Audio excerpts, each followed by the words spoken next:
Let's cut the bullshitting off. Let's get it started and open it up. What's up, brothers?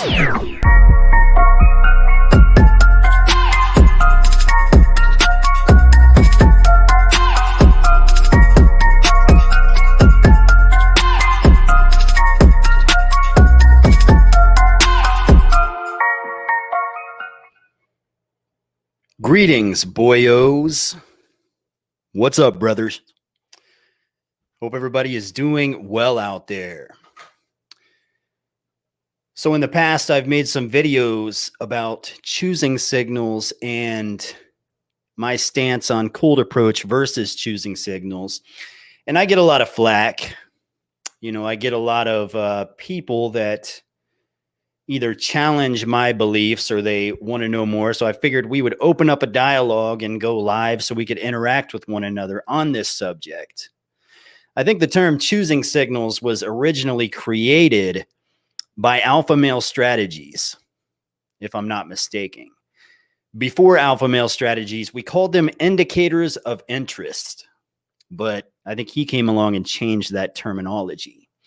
And now we have a lot of people in the manosphere that are pro cold approach. Their ideology is that they believe that you should approach as many women as possible and use this strategy to create a rotation of women. And then you can let the cream rise to the top. You know, that's kind of their philosophy there. Whereas the choosing signals philosophy is you only fuck with women that want you in the first place. So, for example, if you walk into a grocery store and there's some random chick walking through the aisleway and you just run up to her and approach her and start talking to her, that's a cold approach. But if you're at a grocery store and some chick is like smiling at you and flirting with you from across the room and you approach her, that's choosing signals. Now, before we get into this topic, because I'm sure there's going to be some people that will lean on one side or the other, and I know it's kind of a stupid topic, but this is the manosphere, and this is what kind of shit we talk about. So it is what it is, and we'll take calls on this subject, and we'll discuss this subject with each other. But first, there has been some pretty good breaking news this week. You know, aside from politics and all of the, you know, bullshit that's getting us all down, because, you know, there's a lot of shit going on in the world, and I hope everybody's prepared out there because it's going to continue to get worse. But, you know, there was some entertaining news as well, and we'll go ahead and start out with this show with that. And of course, the biggest breaking story when it comes to junk that has happened this week. Yep, David Hall, you've guessed it right. We're going to discuss the OnlyFans ban, or the OnlyFans adult content ban. So all of you simps out there that are going to log off of this show when I'm done and go straight onto OnlyFans, and yeah, good guess there. We're also going to talk about that. You're going to log off of here and go subscribe to your favorite OnlyFans and donate to her to watch her suck her boyfriend's schlong. Well, you're not going to be able to do that anymore. You're not going to be able to do that. Back to the old Pornhub days if you're a porn addict, I hate to tell you. Or you can learn how to talk to women and get one for your own. Anyways, let's get on to a story here. Let's start with the OnlyFans. Share. Chrome tab. Okay. I'll start with this story here from thedailybeast.com just to give you an actual real reference. The adult industry was left panic-stricken by Thursday's news that OnlyFans would no longer be allowing sexually explicit content.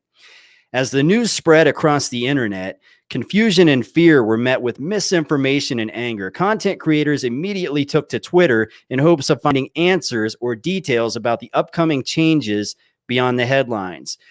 Many pointed to a new report on Axios detailing how, despite swimming in cash, OnlyFans is struggling to find investors.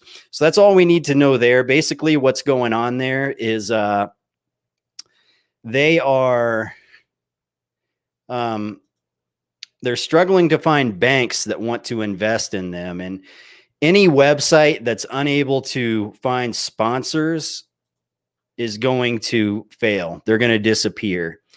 OnlyFans was meant to be like a Patreon competitor or a Subscribe Star competitor, where, you know, guys like me could branch off from YouTube. Like, some of you guys are subscribed to my YouTube channel for like $2 a month or whatever.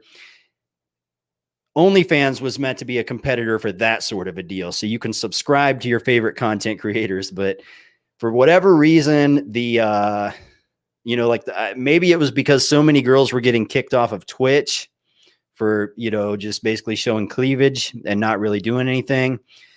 They branched off to OnlyFans and they took that over.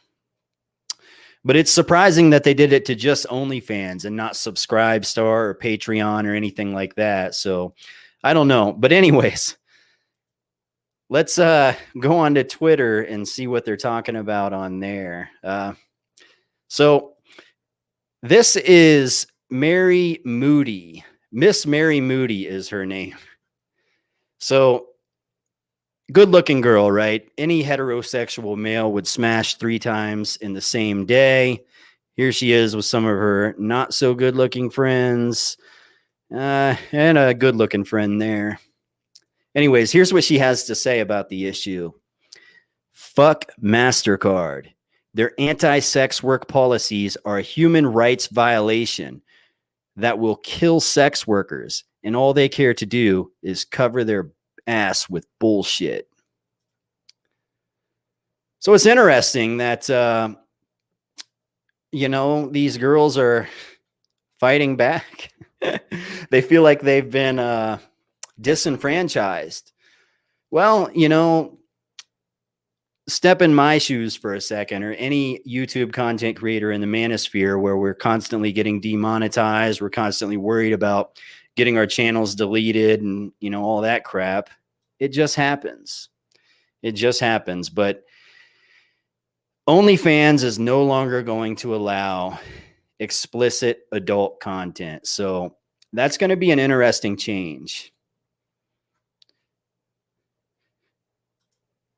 LFA, what's your thoughts on BBWs?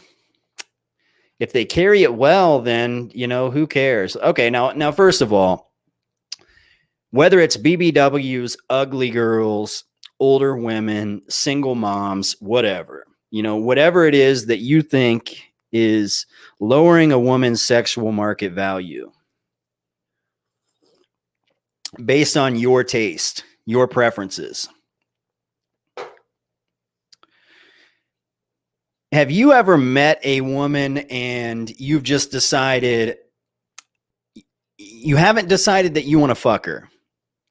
You haven't decided that you want to date her, but you have decided that you want to have a conversation with her. You want to grab a drink with her. You want to get to know her better because you're enjoying yourself when you're around her. The same way you enjoy yourself when you're around one of your buddies. And with a woman, it can turn into something more. Even if she is a BBW or an ugly chick or whatever it may be, it's still a chick. And at some point, you might, be looking at her in a different light, and you might actually want to hit that. So when it comes to BBWs, I don't knock guys that date them. Some of the best sex I've ever had has been with some women who have a little bit more cushion for the pushing, so to say. Okay.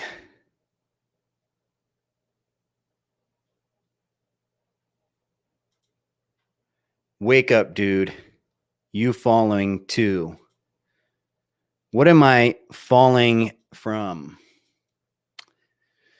All right. So each week we've had Fresh and Fit, and we've had people discuss Fresh and Fit. They've called in. So I've been keeping up with their latest issues, and they're actually in some serious drama right now, and it's pretty entertaining. Let me play this video of what ABBA and Preach have to say. So anyways, let's give a backstory of what's happened here. A few months back, ABBA went on the Fresh and Fit podcast, and Fresh and Fit had spoke about ABBA and Preach in sort of a not so flattering light. I think they called them blue-pilled. And ABBA is what you would call like, he's fairly gangster. Hang on, hold on. I've got to figure out what this guy's talking about. Have you seen Silent Hill? No, I'm not sure what you're referring to here. Now,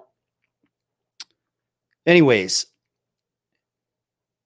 ABBA was on the Fresh and Fit podcast, and it's sort of like, imagine a new school. I'm just trying to make a reference here. Imagine a new school rapper making a diss song about like Ice Cube, Snoop Dogg, or 50 Cent, or one of the old school gangster rappers, and then calling them and saying, hey, let's do a show together, or let's do a song together.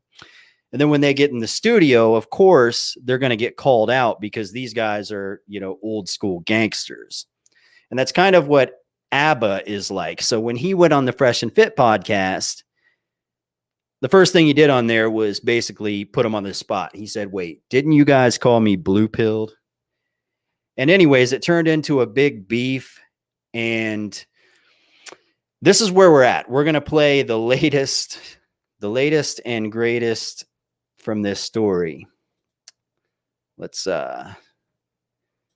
find this here.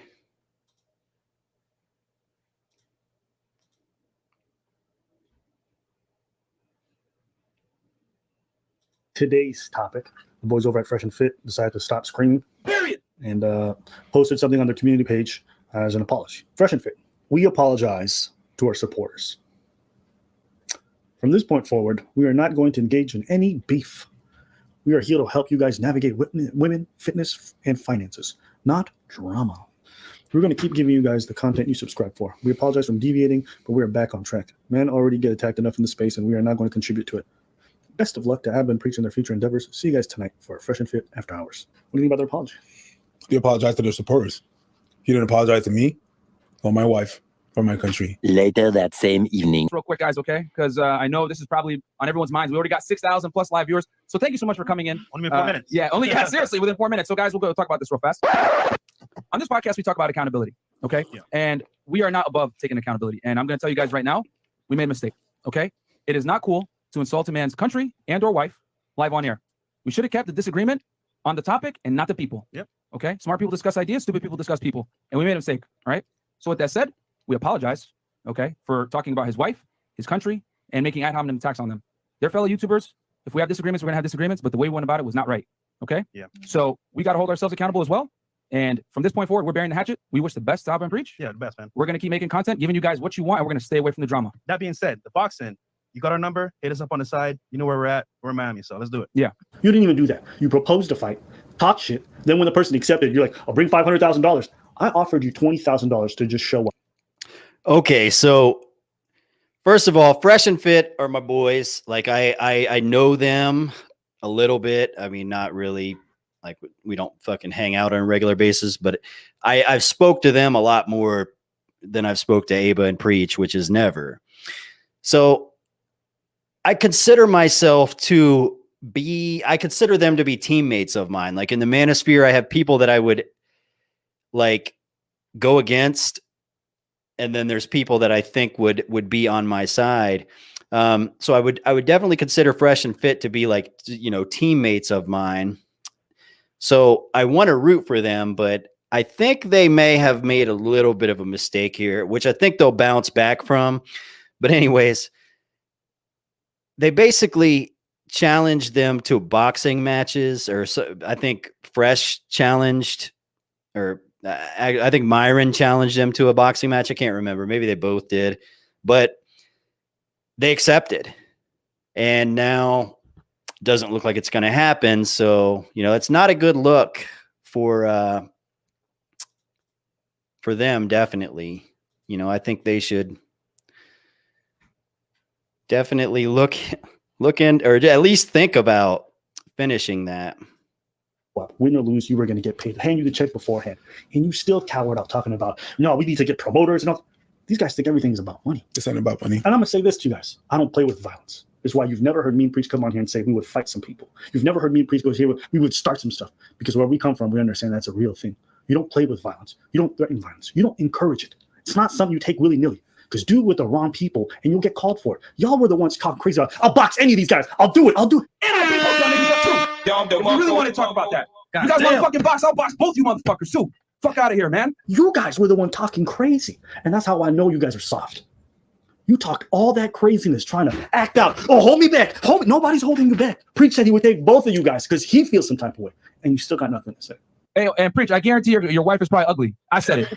Yo, You gave her a ring pop and you licked her at your fucking wedding. we should fly her up, bro. Weirdo. Hey, yo, we should fly her up. Guarantee her. Flew out. You may guess the bride. This dumbass nigga. I love you. I love you. Yeah. You're making them dumbass face.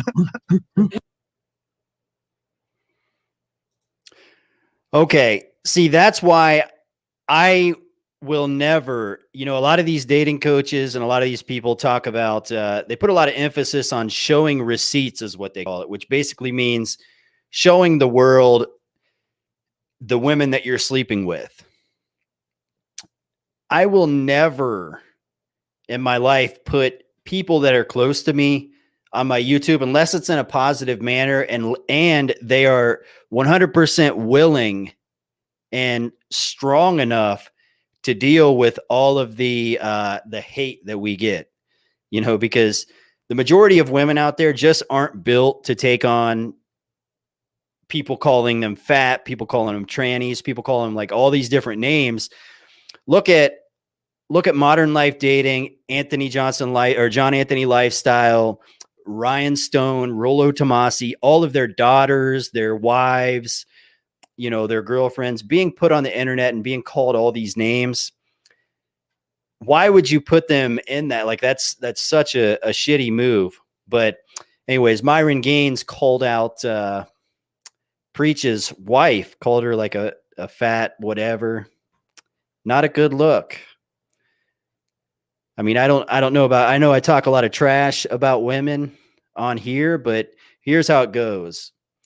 If I'm in an argument with a girlfriend of mine and I call her a bitch, well, that's because we've been through a lot of shit and we talk to each other like that. But if you're in an argument with my woman and you call her a bitch, I will rip your fucking head off. So, it's not a good look to talk trash about people's significant others. Anyways, back to the video. We fucking help guys make money. We help guys get in shape. We help men improve. What the fuck are you dumbass niggas doing behind your shitty ass road shotgun mic? Yo, chat, put one in chat if you agree with us. Yo, real talk, man. Y'all niggas, I could tell you niggas stink from the fucking video I'm watching right now. Y'all be sweating in the fucking studio. And y'all standing mad awkwardly close to each other, talking that shitty ass mic. Hey, what you take on this Preach? I don't know. The fuck, man? You got one in the Niggas sound chat. like Clifford, bro. You got one in the chat. Oh, God. Y'all don't want it with us. We will roast you guys. Yo, shout out to the Fresh fan, by the You way. guys are not as charismatic as us. Yeah. You guys repeated it multiple times. When you thought you were on top, right? Y'all got more views, right? So you better and all that stuff. And you got the more power, the perceived perception of that. You want to talk all crazy. And now all of a sudden, when you realize that power's not there, now you want to act a little bit humbled. It's too late now. You want to see someone's character, give them power, and then watch how they treat the less fortunate. And you go understand how they move. Y'all never see me talk to somebody with low subscribers like they're trash or they're riffraff. Never. I've never done that. I do IG lives every day. Every day people show up. And I have long conversations. I don't care. Because it's not about. Again, I love Myron and Fresh to death, but that's facts. Like that's a point. He's got a good point, right? Like I think the biggest problem is when you diss a YouTuber, you're dissing your own subscribers.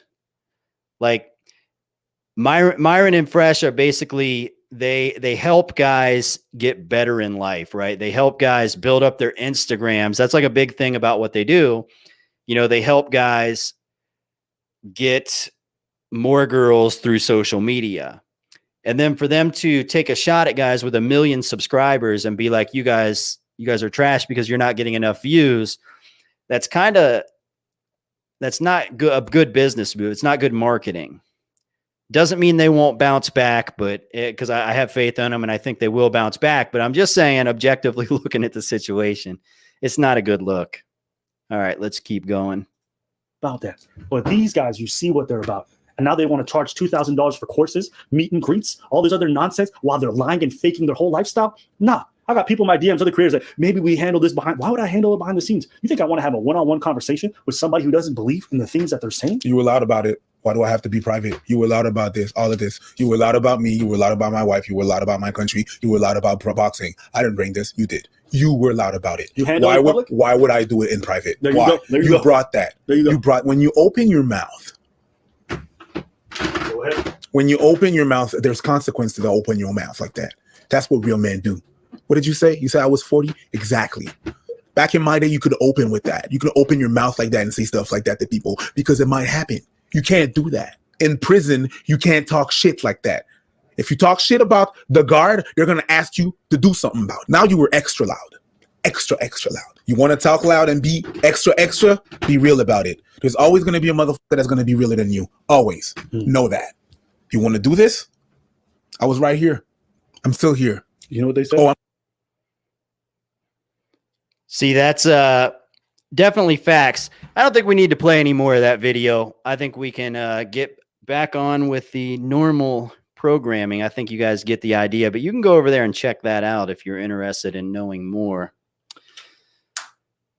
Again, I think Fresh and Fit are going to bounce back for sure, but it's not a good look. All right. Let's get some calls going.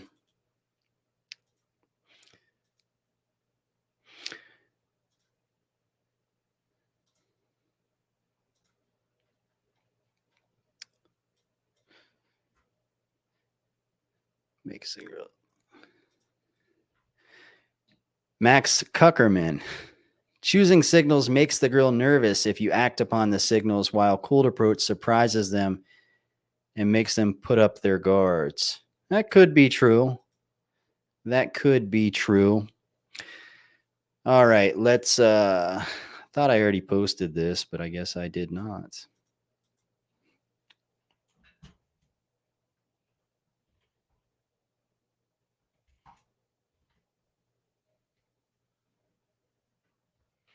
All right, click the link in the chat if you would like to call in.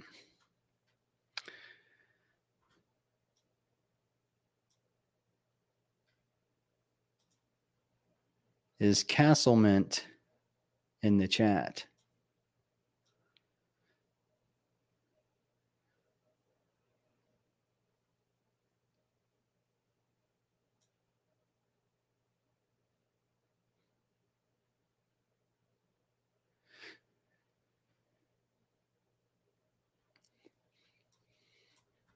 Okay.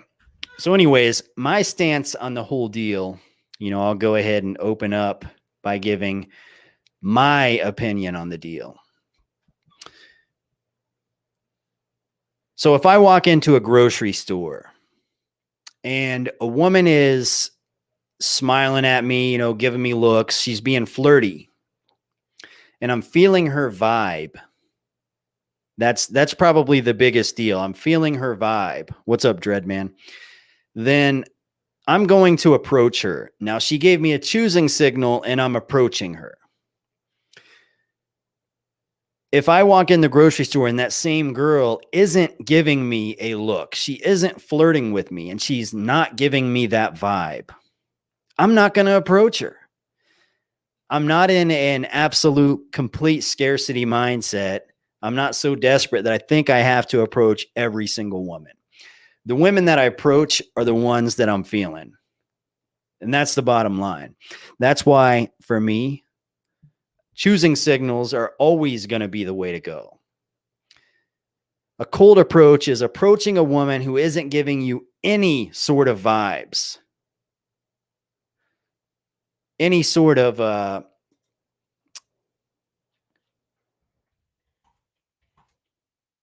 attention or any sort of a reason. Like she's not earning your approach at all, but you just go ahead and do it because you see it as an opportunity that you don't want to lose.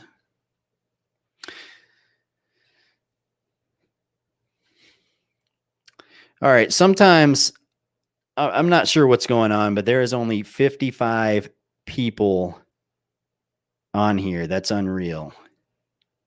Sometimes YouTube sends it out to everybody and we have thousands, and sometimes we have like fucking none. I don't know what the deal is.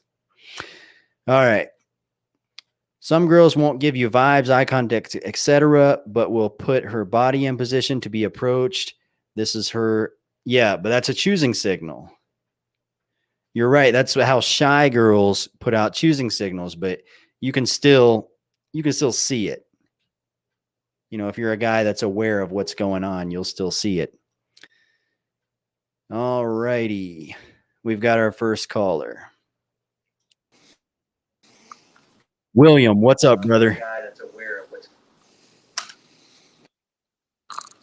What's up, brother? Am I coming in clear this week? Yes, sir. What's me? up, brother? Yes. Oh, I was going to give you the week off from me a little bit, but the topic of conversation was right up my alley, or it seems to be the thing that I have the most trouble with. So I kind of felt like maybe throwing my kind of 2 cents would be might have something to offer. But anyway, yeah, cold approaching versus choosing signals. So I kind of struck both. So you can go up to a girl, you don't even know her at all, and she's probably used to that, like maybe a dozen times a day, depending on like what type of girl it is. So it's like when you cold approach, you're like really giving that girl nothing new, nothing she hasn't experienced that day, that week, that with any several types of all different types of guys. So I've been the kind of guy that I always have relied on, like choosing signals or the kind of hot approach. But even with that, I kind of get a little anxiety there. You know what? To be honest with you, I got a little camera anxiety right now being on the live stream. So it all just kind of like that kind of seems to be my big issue. I seem to have. So I mean, I do have decent interactions. I think I had a chat with you a few months back where like I can be talking to like a girl who's a 9 out of 10 and everything's just fine. Typically if like I see like an engagement ring, that's my indication, like don't hit on her, or don't, when I have it in my head not to hit on someone, then I typically just forget about like this particular girl is out of she's off limits. So I feel like once I kind of get the off limits thing, then the anxiety kind of goes down a little bit. I mean, my biggest issue. Yeah, ring. I'm sorry. Yeah, I think we're out of sync a little bit. Anyways, you said that an engagement ring is a sign or an indicator that you shouldn't hit on her, and I think everybody would agree with that. That means she's married, and it's a pretty good sign that you shouldn't do it. But are there any other indicators? Are you possibly just making excuses to not approach? That could be. I have heard I've heard people say like if you have no confidence, or if you're not feeling the situation, don't do it. Or if you feel like this what I'm about to ask is I'm going to get shot. If you feel like you're 99% sure you're going to get shot down, then just go ahead and let it slide, or move on. Yeah. Well, yeah. I mean, if it's somebody that you see on a regular basis and you're having an off day and you just don't feel like it, and if you go and try to start a conversation, it's going to be fucked up, you might as well just wait. But right, if it's somebody like you know, if you're out somewhere in the city and it's somebody that you're not going to see again and she's really choosing you, then you should just go do it regardless. You know, you should just go talk to her. On my interactions, on my interactions in general, I mean, I'm about 50-50. If I go out and be like, okay, today I am going to go out and talk to some people and I kind of get myself in the mood, that's when I feel like I'm the most confident. But if I like go out and I don't really have it on my mind, and then I see a girl out there and I'll just kind of be like, oh God, what the hell do I say to her? I mean, I've been that way with a cold approach and a choosing signal. Like you talk about the grocery store situation. I've been at the grocery store several times, and you're several hundred feet away from a woman, and she's looking at you, and you're just like, God, do I just run up and start talking to her from 100 feet away, or do I just pretend I didn't see it? Or, I mean, I think that just initial look sometimes can kind of throws a guy like me off. So it's something I've never had the greatest luck with. However, most of my successes have been from choosing signals and hot approach type stuff. And even or like girls will ask me out or ask for my phone number. So I have had some success with that too. So, but I mean, as far as choosing signals go, or I mean, I'm sorry, cold approaching goes, I actually was going to send you a link to this video. I could probably send it later tonight, but there's a guy who says, do not cold approach women because it lowers your value greatly. And it makes you look desperate. You kind of, you're submitting to her. And that's really not how you should get a relationship. Like a healthy relationship shouldn't really start off with, you submitting to a woman. Now, I understand it's just your initial interaction and you're just getting her phone number. And you do want to show her that you're interested. But at the same time, if you're doing this like all the time, or like if I could just say real quick, and I don't want to, I mean, I know you respect everyone in the manosphere, so I'm not going to start, I'm not going to open my mouth or whatever, but there's a guy in particular, I'll just say, he'll show cold approaches out in the street and all that. And I think he just looks very weak and submissive and very phony even. And I just feel like you got to put on this clown circus show when you're doing a lot of cold approaches. Right. Well, here's the thing. Women are, by nature, they don't like to be alone. Women hate to be alone. So if you have a woman who is single, she's not going to be single for very long. And she has a strategy to find a boyfriend, to find a mate. So she's giving choosing signals to all of her top choices. When she's at work, when she's at the gym, when she's at the bar, when she's at the grocery store, wherever she is, when she sees a man she's interested in, she lets him know. She's not walking up to him and speaking to him, but she's looking at him. She's smiling at him. She makes sure that he sees that her head is pointing towards him like every chance that she gets. You know what I mean? So when you're cold approaching a woman, right. Mm-hmm. You're essentially, you have to realize that you're not in that group. You know what I mean?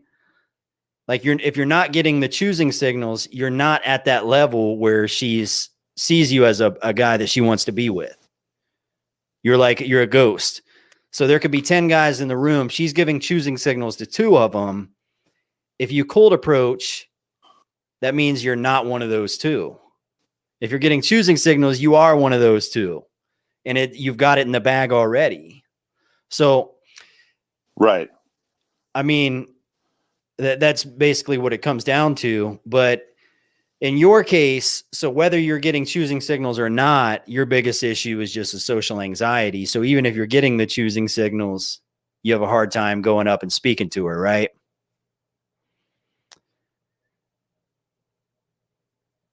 You froze up.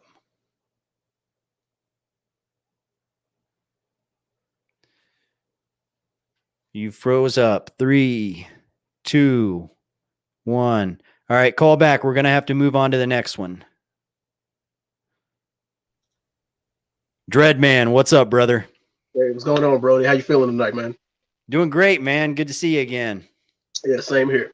Now, the topic tonight is cold approach versus choosing signals. I actually Yes, asked this sir. question. I asked this question in another group I was in because it was been this girl who I've been kind of flirting back and forth with online or whatever, and I saw her for the first time in person a couple of nights ago or a couple of days ago. But here's the kicker: she pulled up on me at my job. She looks at my stories and she knows where I work. She saw I wrote she rode by in an orange. I mean in a red car. She blew the horn at me, said hi, blew a kiss, and then drove off. And I said, LOL, I saw you pull up on me at my job. And she said, yeah, I know. I had to show you what I look like in person. Hope to see you again. And then I said, thank you. So does that sound like something that I should pursue? Or like what's the difference between somebody, giving you a choosing signal, or that's just being nice. That's just common courtesy. Well, she's definitely giving. Hang on, I got to acknowledge this super chat. QB Willie B says Kevin Samuels certified tricking, no cold approach or dating advice required. Hey, that's true, but if that's your thing, go for it. I don't promote it, but whatever. But anyways, Dreadman. So obviously she's giving you some big time choosing signals, right? Right. Mm-hmm. Like she's all on you, basically. Yeah. So at this point, all it comes down to is, do you want her? Like, what? Do you want to hit it? Do you want to date her? You just want to smash? Yeah, because the thing is, she kind of gives off this little vibe on Facebook. How do I want to quote Future? She belongs to the. Yeah. So the ball is in your court. Whatever you want. If you just want to smash, if you want to date her and take her seriously, all you got to do at this point is just acknowledge her.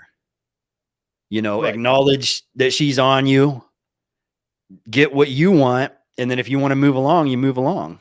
I mean, you're in a good position, you're in charge. Yeah, but that's true. But the thing is, a lot of guys also have to keep in mind that if a woman does give you a choosing signal, there's a window. That window's not going to be open forever. That's what a lot of guys think. True. A lot of guys don't realize that. Yeah. Like a lot of guys will talk about building up a rotation, talk about spinning plates and all that. Right. But in reality, women always have plates. Women always have other men on deck. She can be a 5 out of 10. She's got plenty of men. I mean, men are natural born simps. There's just a lot of them out there. So yeah, that window will close because there's other men that she's doing the exact same thing to. Yeah. So if if you're not giving her what she wants and somebody else is, she'll be out. Exactly. And that's why they're quote unquote they could be quote unquote higher value than you. There's a guy who's maybe higher value than you who probably have a chance with her. And we even chopped it up about this last time. About higher value men, having a bullseye on their chest. All right. Another prime example of that is the Will and Jada Pinkett Smith situation. Will Smith is the epitome of a high value man, of a man of high value. He pretty much checks off all the marks, tall, attractive, makes 7 figures, respected his community. And guess what? His wife cheated on him with a lower value man than him. So what does that tell you? So he's lower value, but he gets women aroused. Yeah. You know what I mean? He's a young guy. He's kind of got that bad boy vibe to him. Will Smith has that nerdy good boy vibe to him. Yeah. And women do get bored of that, especially when you're an older woman like Jada Pinkett. So older women love validation from younger men. She very well might not have even slept with the dude. I mean, she probably did, but it's possible that she didn't. She just wanted to know that she could. You know what I mean? So going for a young bad boy, and that guy, he can smash like basically any woman on the planet right now, right? Any of these Instagram models, any of these pop music singers, any of these little young supermodels, tennis players, whatever, he could have any of them. And he chose her. So that makes an older woman feel special. So, I mean, I think that's all that deal was, but I think Will Smith is in a position where he doesn't give a fuck. He's like Mr. Lucario at this point. He's got so many bitches, it doesn't matter, right? Yeah. And this is also one thing that I want to discuss. And a lot of red pill guys and dating coaches, they floss over this because there's a lot of guys who's like, well, I follow what this dating coach did. I did what this dating guru said, but I'm still striking out the ladies. What am I doing wrong? Let me tell you guys this.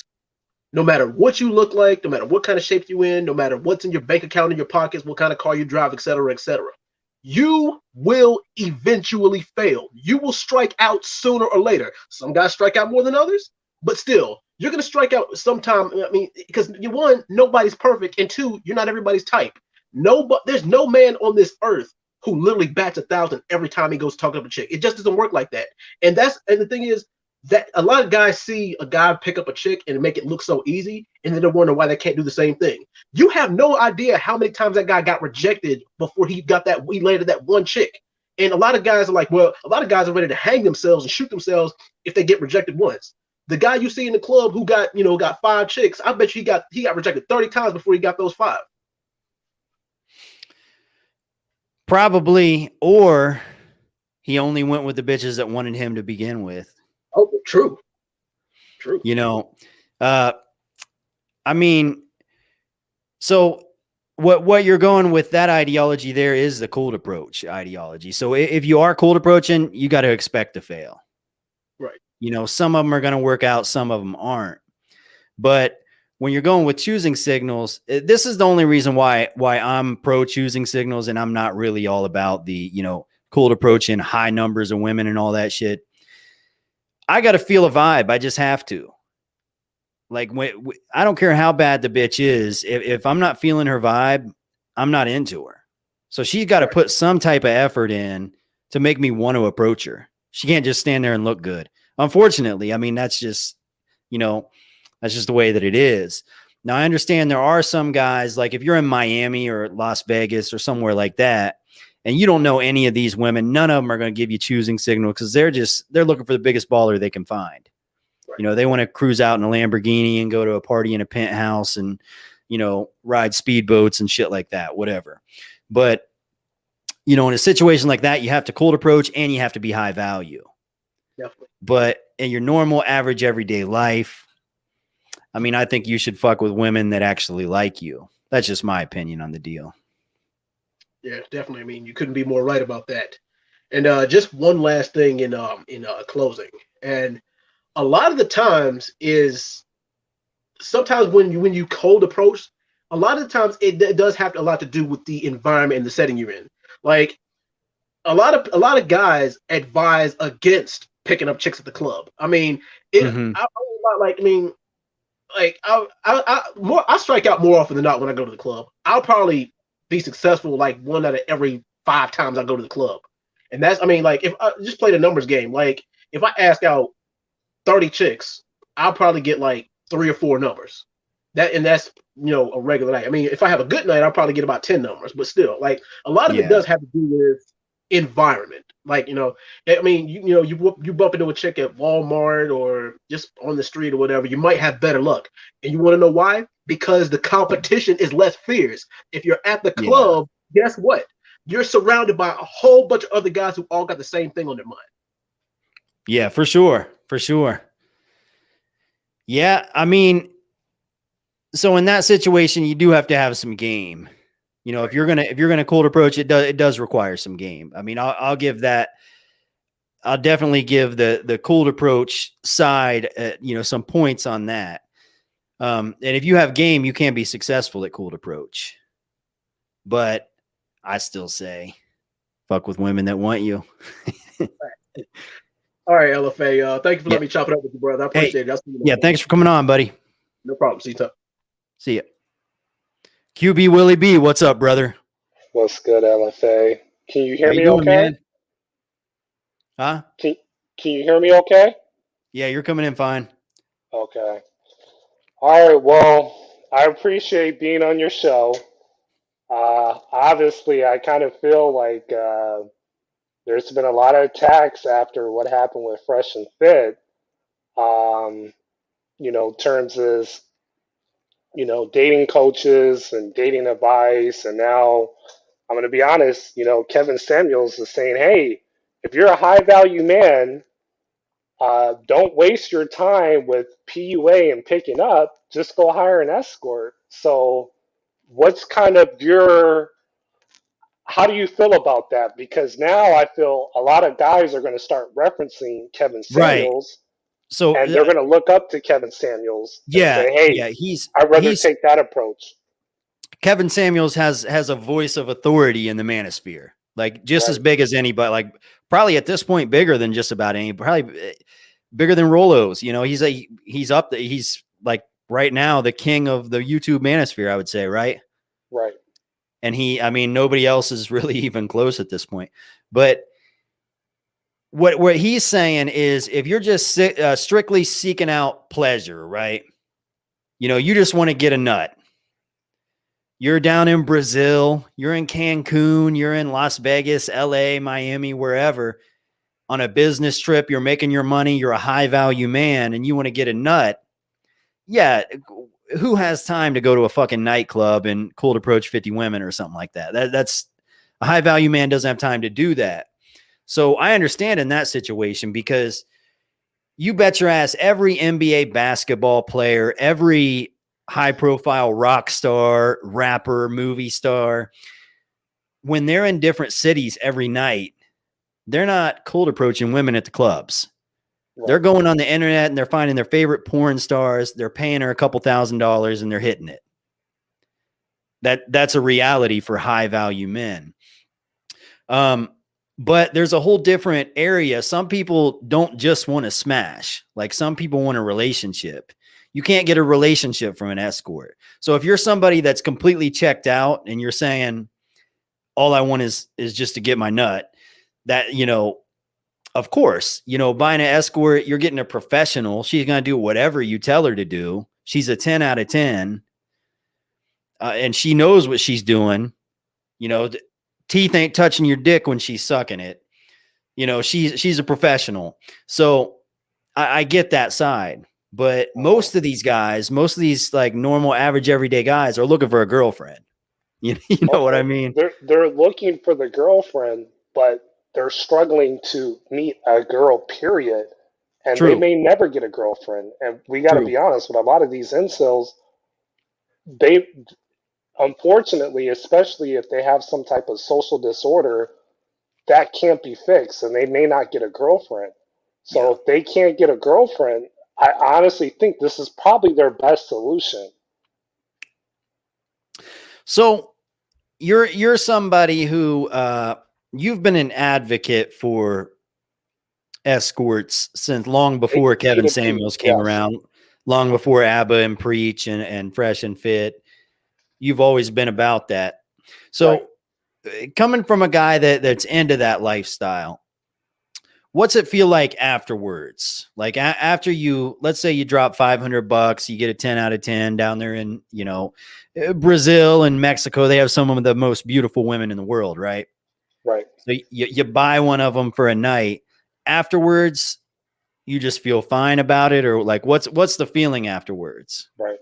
So first of all, a little bit about my history, but before I answer that, I used to be the PUA guy going to the clubs, Las Vegas, LA, Austin, Texas, Seattle, everywhere. You know what I mean? Mm-hmm. So the average night you're going to be spending popping bottles close to $300 to $400. You know, Yeah.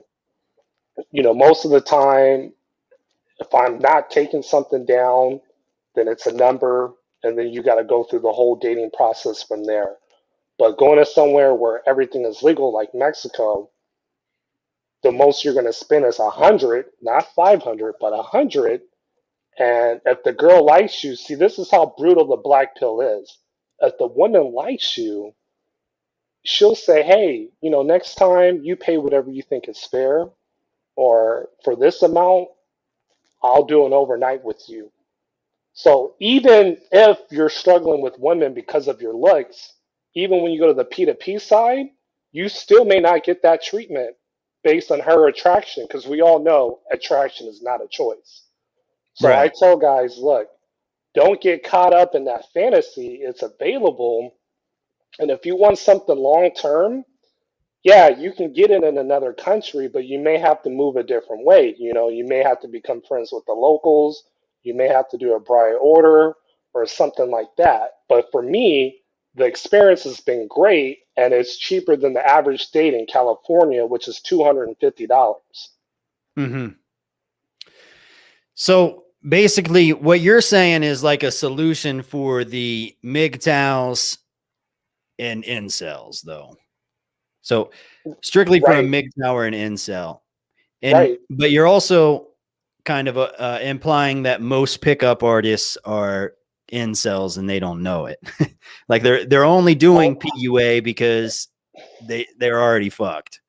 Like if they had. Here's right here's the problem, and you know from MGTOW Dictionary and the whole black pill where we come hard at is that a lot of these social media influencers, they're not showing legit receipts of the women that they're supposedly hooking up or being with, you know? And so like I think it's comical. I think it's funny, you know, coming in from my point of view and my history with women, but for the average incel Joe Blow guy, you know, he's influenced to believe that yes, this is what I need. I need to go get an expensive sports car, buy all this jewelry, wear these type of clothes to attract this type of woman, Mm-hmm. which is horrible advice. Where it's like, look, instead of paying somebody for $1,000 an hour, Myron Gaines $500 an hour, which is crazy, I can go get a passport for $150 an hour and go do whatever I need to do somewhere else, and the problem is solved for the most part. Right. Yeah. So you went over a lot there. First Right, of I all, I know. want to say that I don't knock anybody's hustle. Like I Right, know people that have done some pretty shady things to make cash. right, Me it's like I have a moral objection to charging guys like $500 or $1,000 for some stupid advice that I give my friends for free. right, You know what I mean? I right. I think that, got and I you. think that's basically what what this kind of advice is. It's stuff you tell your buddies, you know, Right, but you're just charging these guys. You're kind of like you're treating them the same way that women are treating them. You're treating them like if you pay enough, you can get a little bit, you know, right. like the same way you're talking about the escorts. But about the dating coaches showing receipts and all that, here's the thing. So look at some of these dating coaches, and I've seen some of the streams over there on MGTOW Dictionary. And I know they discussed Ryan Stone, Troy Francis, and Modern Life Dating and those guys. So I've dated women that are probably uglier than some of the women that he was showing on there. I'm going to be honest with Are you, but you here's the thing. serious? You? But here's the thing. Okay, I've dated women a lot hotter than them too.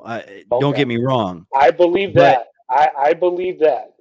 but here's the thing. I've met women that most dudes would say, "What do you see in her?"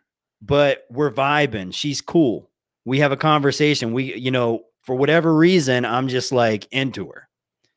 I can kick it with her because looks are only good in the bedroom. Sometimes it's good when you're looking at her from across the room or whatever. But, you know, does she cook? Does she, you know, can she make you laugh? Is she fun to be around? Like, do you look forward to hanging out with her? Because I have male friends that, you know, some of them are boring and they're not fun to be around. So Right. I'm not really trying to hang out with them. And then I have male friends that are just fucking cool and fun to be around. You know what I mean? So I've met women the same way. So it might be a woman that I'm not super physically attracted to, but then we start talking and all of a sudden I'm like, you know what? I don't necessarily want to fuck her yet, but I want to get a drink with her. I want to have a conversation with her. And then after a while, I might want to sleep with her. But I think also the same can be true for women. I think they can look at a dude that's not super physically attractive, but they'll have a conversation with him and then they'll want to hang out with him. They'll want to get a drink with him. And eventually they might end up being something. But I mean, that's just me. Maybe that's blue pilled, but it's something I go through on a regular basis. So See, here's the thing. I know we can both agree that attraction is not a choice. So, you true. know, if a guy is going to the bar, the grocery store, the hotel lobby, and if a woman's not looking at him a certain way, you don't even have a chance no matter what you say. And I always say this, that you cannot manipulate attraction with game. You know, that's just the power of looks. So, like how you mentioned that a woman can go to the bar and the guy can be less attractive. To me, it's on her attraction level with other dudes. So if she's a five, yeah, she can, convince maybe a guy that's a three or a four, more or less, um, to have that chemistry and hook up. But for the most part, it's, you know, guys get the treatment like the Chads and Tyrone is because of their looks, where they go into a place and they don't even have to say a word to the female. It's they can point out, hey, you come with me to my table and let's have a good time. And that's it. And Chad and Tyrone is taking that back to his hotel room or to his house literally in 20, 30 minutes. And I've seen this 100 times in Vegas, LA, Austin, Texas, everywhere. Yeah, I have too, but he also has to know what he's doing. He has to have the confidence to get it all done. I mean, if he's just standing there and doing nothing, the opportunity is still going to pass him by. But And at the same, confidence comes from success. So if you've been a it does. Tyrone or Chad since high school, it's automatic. You know. Yeah, I mean, looks are important. Like I've never said that they aren't. I agree with you on that. Um, So if guys are struggling, I think the best advice from someone that wants to give men advice about women is you're going to be able to maximize what you have in terms of your looks, money, and status, but just keep in mind you have to be humble of what you're able to attract. Okay, so if you've never been with a 7 or 8, don't think because all right, if I do this self improvement, I will get that 7 or 8. If you only been with fives or if you only been with single mothers, hey, that's your pool, and just get the best of what you can get out of that pool. right. So the way I look at it, if a dude is a 5 out of 5 and he thinks, well, he can just work out, he can level up, he can make some money, he can get a better style and a haircut and all that stuff. He's still a 5 out of 10, but he's a looks max 5 out of 10. So he's, he's like a fairly attractive 5 out of 10. So his pool is women who are 5 out of 10s who are also doing the same thing. So you can have a woman that's like a butterface or whatever you want to call her. She got a nice body, but she's real ugly in the face, or, something like that. He still has a pool of women that he can talk to, but most dudes out there don't want to accept that. Like in this day and age, and I think that's where internet porn came into play and all this stuff, because dudes are looking at women on that. Yeah, if you're looking at a woman that's like, she's a perfect 10 out of 10, she got a model face and, an ass that can twerk, big set of tits, everything she does in the bedroom is on point. She's highly skilled at everything she does. And you're watching that shit every single night. Like your standards are warped. The same way women's standards are warped. Women think they actually deserve their favorite musician or their favorite athlete or Hollywood star. Like that's where their standards are at. Right. Like they think they deserve a man that's a millionaire and a 10 out of 10 in looks when they don't. Right. Now, I will say if a guy, let's just take the same 5 out of 10 dude, if he was to go to another country and date the local women where he can meet them off of Tinder or just going out, he, in my opinion, will be in a better situation because what he'll experience is more of their culture of how they treat and respect men, kind of compare here to the States. So even if he didn't want to participate into P2P, and he's just like, look, I have this career. I have this going for me long term, and I want to put myself in the best situation where I can seek a woman long term. If he goes to another country, he's still in a better position compared to being here. Yeah, but that's also so my theory on that is now, but I'm also a person that I don't do too bad where I live, you know. So, but when I'm meeting women, it's got to be somebody that I have stuff in common with. If I go to fucking the Philippines or somewhere, I don't have anything in common with any of those women. I'm not going to enjoy myself. I'm not having conversations with anybody. So I might have women that are like, oh, look at this American guy. Let me snag him up. Like that might be a reality, but doesn't mean that I'm like enjoying it, you know? So I don't know if that's a great idea for everybody. Like for me, it would be a bad idea. For some, it might be a good idea. I don't know. But if she's attractive, okay, and she's submissive and she's pleasing you on all those levels, what else do you really need in common with? You know, like, do you want her to be a physical weight trainer as well? No. Well, what I'm saying is, okay, it's like you said earlier, attraction's not a choice. So she can be good looking, she can be submissive, she can be all that stuff, and I still might not be attracted to her because I never had a good conversation with her. You know what I mean? I'm just different, I guess. I mean, I think. All right. I mean, yeah.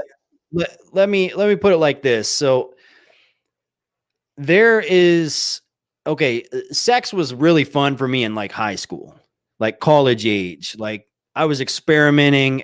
I was, you know, first it was like I played football. So it was like the cheerleaders were around, you know, all these, you know, preppy girls and whatever were around. Then I hit college age and it was like I'm out in the city, I'm doing my thing, and I'm hooking up with, you know, white chicks, Latina chicks, black chicks, you know, Asian chicks, whatever. And I'm experiencing the world and it's all fun. But then after a while, I'm like, you know, it's kind of boring. But then when I meet a certain type of woman that it's like, I can actually have a conversation with, like, we're cool. Like the vibe is just there. Like the energy is there. So it's totally different. So what's that certain type of woman that you desire that you can have a conversation with compared to those other girls? Like what set that woman apart? Here's the thing. I can't answer that because it's not a choice. Okay. It's a vibe. You know, it's just a vibe that she puts off. I've met women like in all different age groups, all different weights, all different races. And for whatever fucking reason, we're talking and I'm like, you know what? She's a little bit different than the other ones. And I don't mean to sound like a simp when I say that, but that's just a reality. And women feel the same way. They'll be talking to certain dudes, could be any age group, could be any weight, could be any race, could be any income level.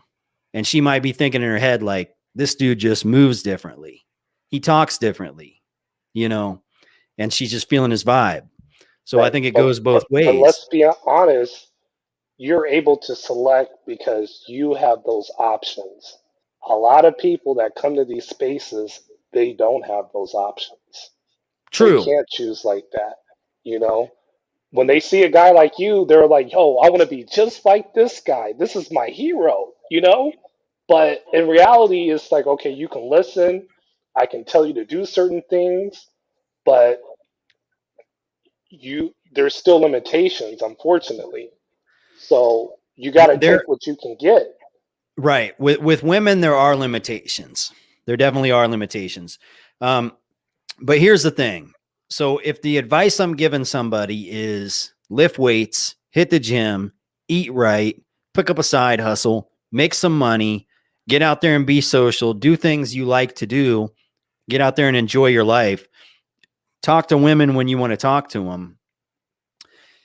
None of that stuff is going to impact them in a bad way. So even if they're not banging 8s out of 10s or 9s out of 10s, you know, if their dating life doesn't improve exponentially, they're still improving in a lot of areas of their life. And that's enough to make somebody feel good about themselves. And again, they can get escorts if they're feeling good about themselves. Like, look, if fucking if LeBron James is he's married, like could be a single basketball player, J.R. Smith or somebody, Right. or if they're loving life, they're making millions of dollars, they're enjoying themselves, and they're in fucking Cancun, and they decide they're going to get some escorts. They're doing what they want to do. That's fine. I'm not going to speak against that, but I think there are a lot of guys out there that they lack positive male leadership. They grew up playing video games. They weren't playing football. They didn't have a dad in their life. They didn't have a football coach in their life. They had a bunch of female teachers. They had a bunch of female friends that they were only friends with because they were just trying to sneak their way in and get laid, but they never knew how to approach them like a real man because never had a real man in their life.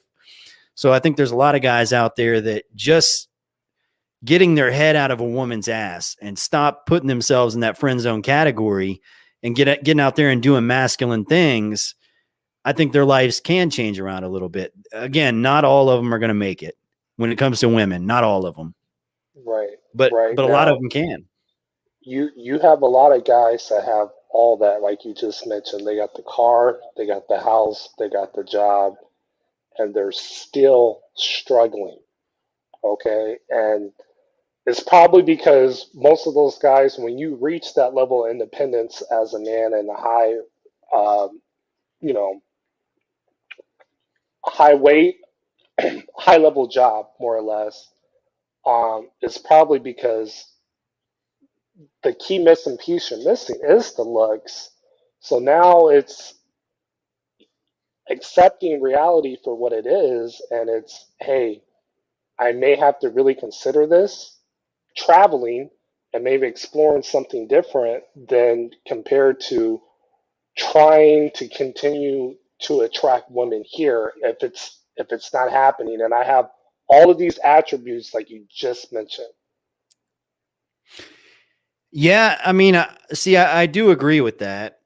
So, but it doesn't necessarily mean leaving the country. Like, you could be from a small town and maybe your circumstances, you grew up poor, or something happened in your childhood that was like embarrassing. Like, you fucking pissed your pants on the playground as a kid or whatever, and it just stuck with you your whole fucking life. So you're an adult and you're like off limits. Nobody considers you because you're the reject. Sure, like branching off and going to a different city, going to a different place, meeting new people, that's kind of a life hack. As a matter of fact, even if you're not a reject, I think moving away to a different place is sort of a life hack because you get to just start over and be a completely different person. But even then, I think it comes down to the man that you are. And it still comes down to, are you lifting the weights? Are you making the money? Are you going out there and being social? Are you still meeting new people? Because wherever you go, you're going to need all of that.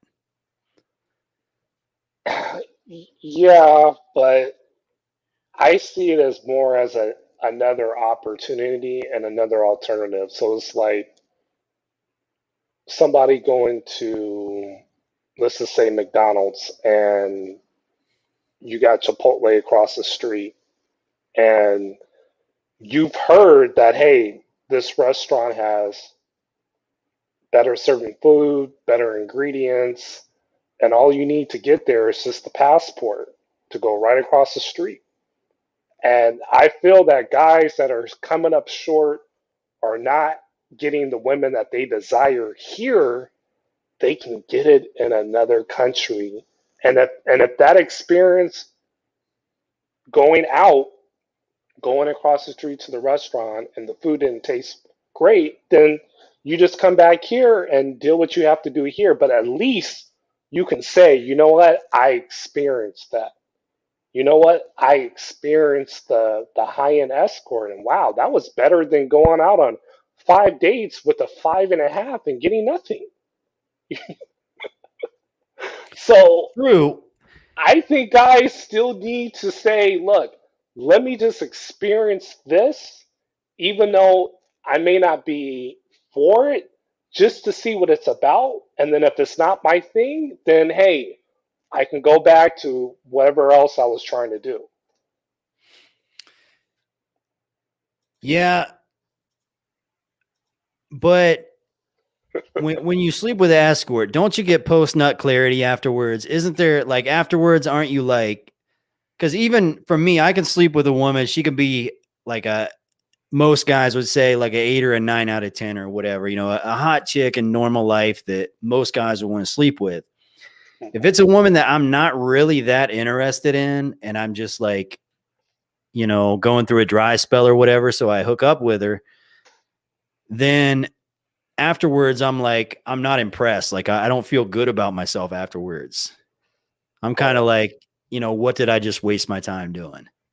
I go take a shower. I don't want to smell like her anymore.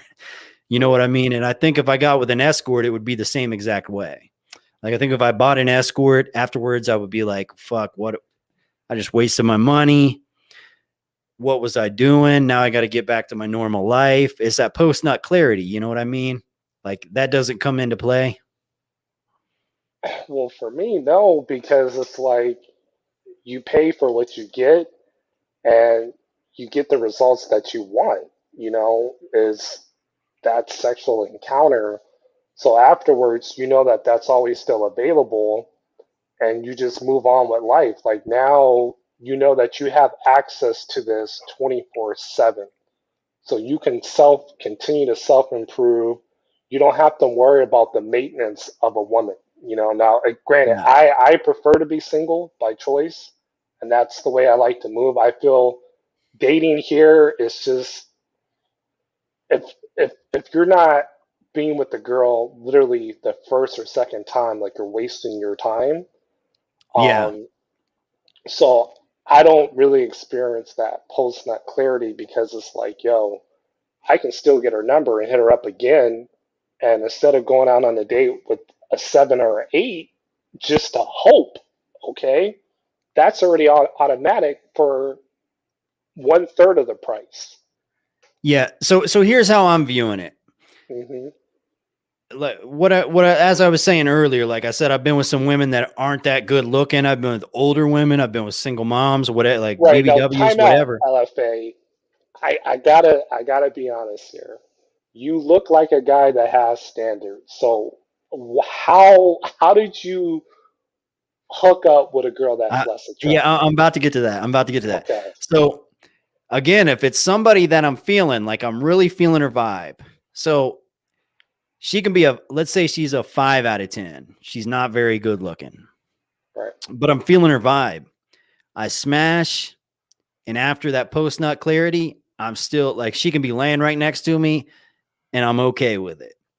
I accept what I just did because it's a person that I actually enjoy being with. So I don't regret my decision at all. I'm glad that I did what I did. But it could be a woman that's like an 8 or a 9 out of 10. And I have absolutely no,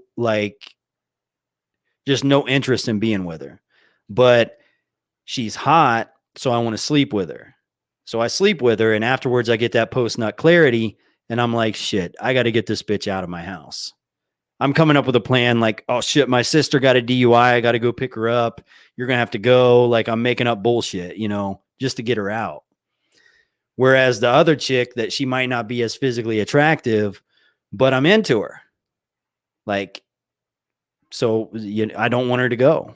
I'm cool with her staying the night, That's just how that is. I mean, I think as a human being, like it's perfectly normal to want to sleep with physically attractive people, but at the same time, like there can be more to it. Like you can connect on other levels.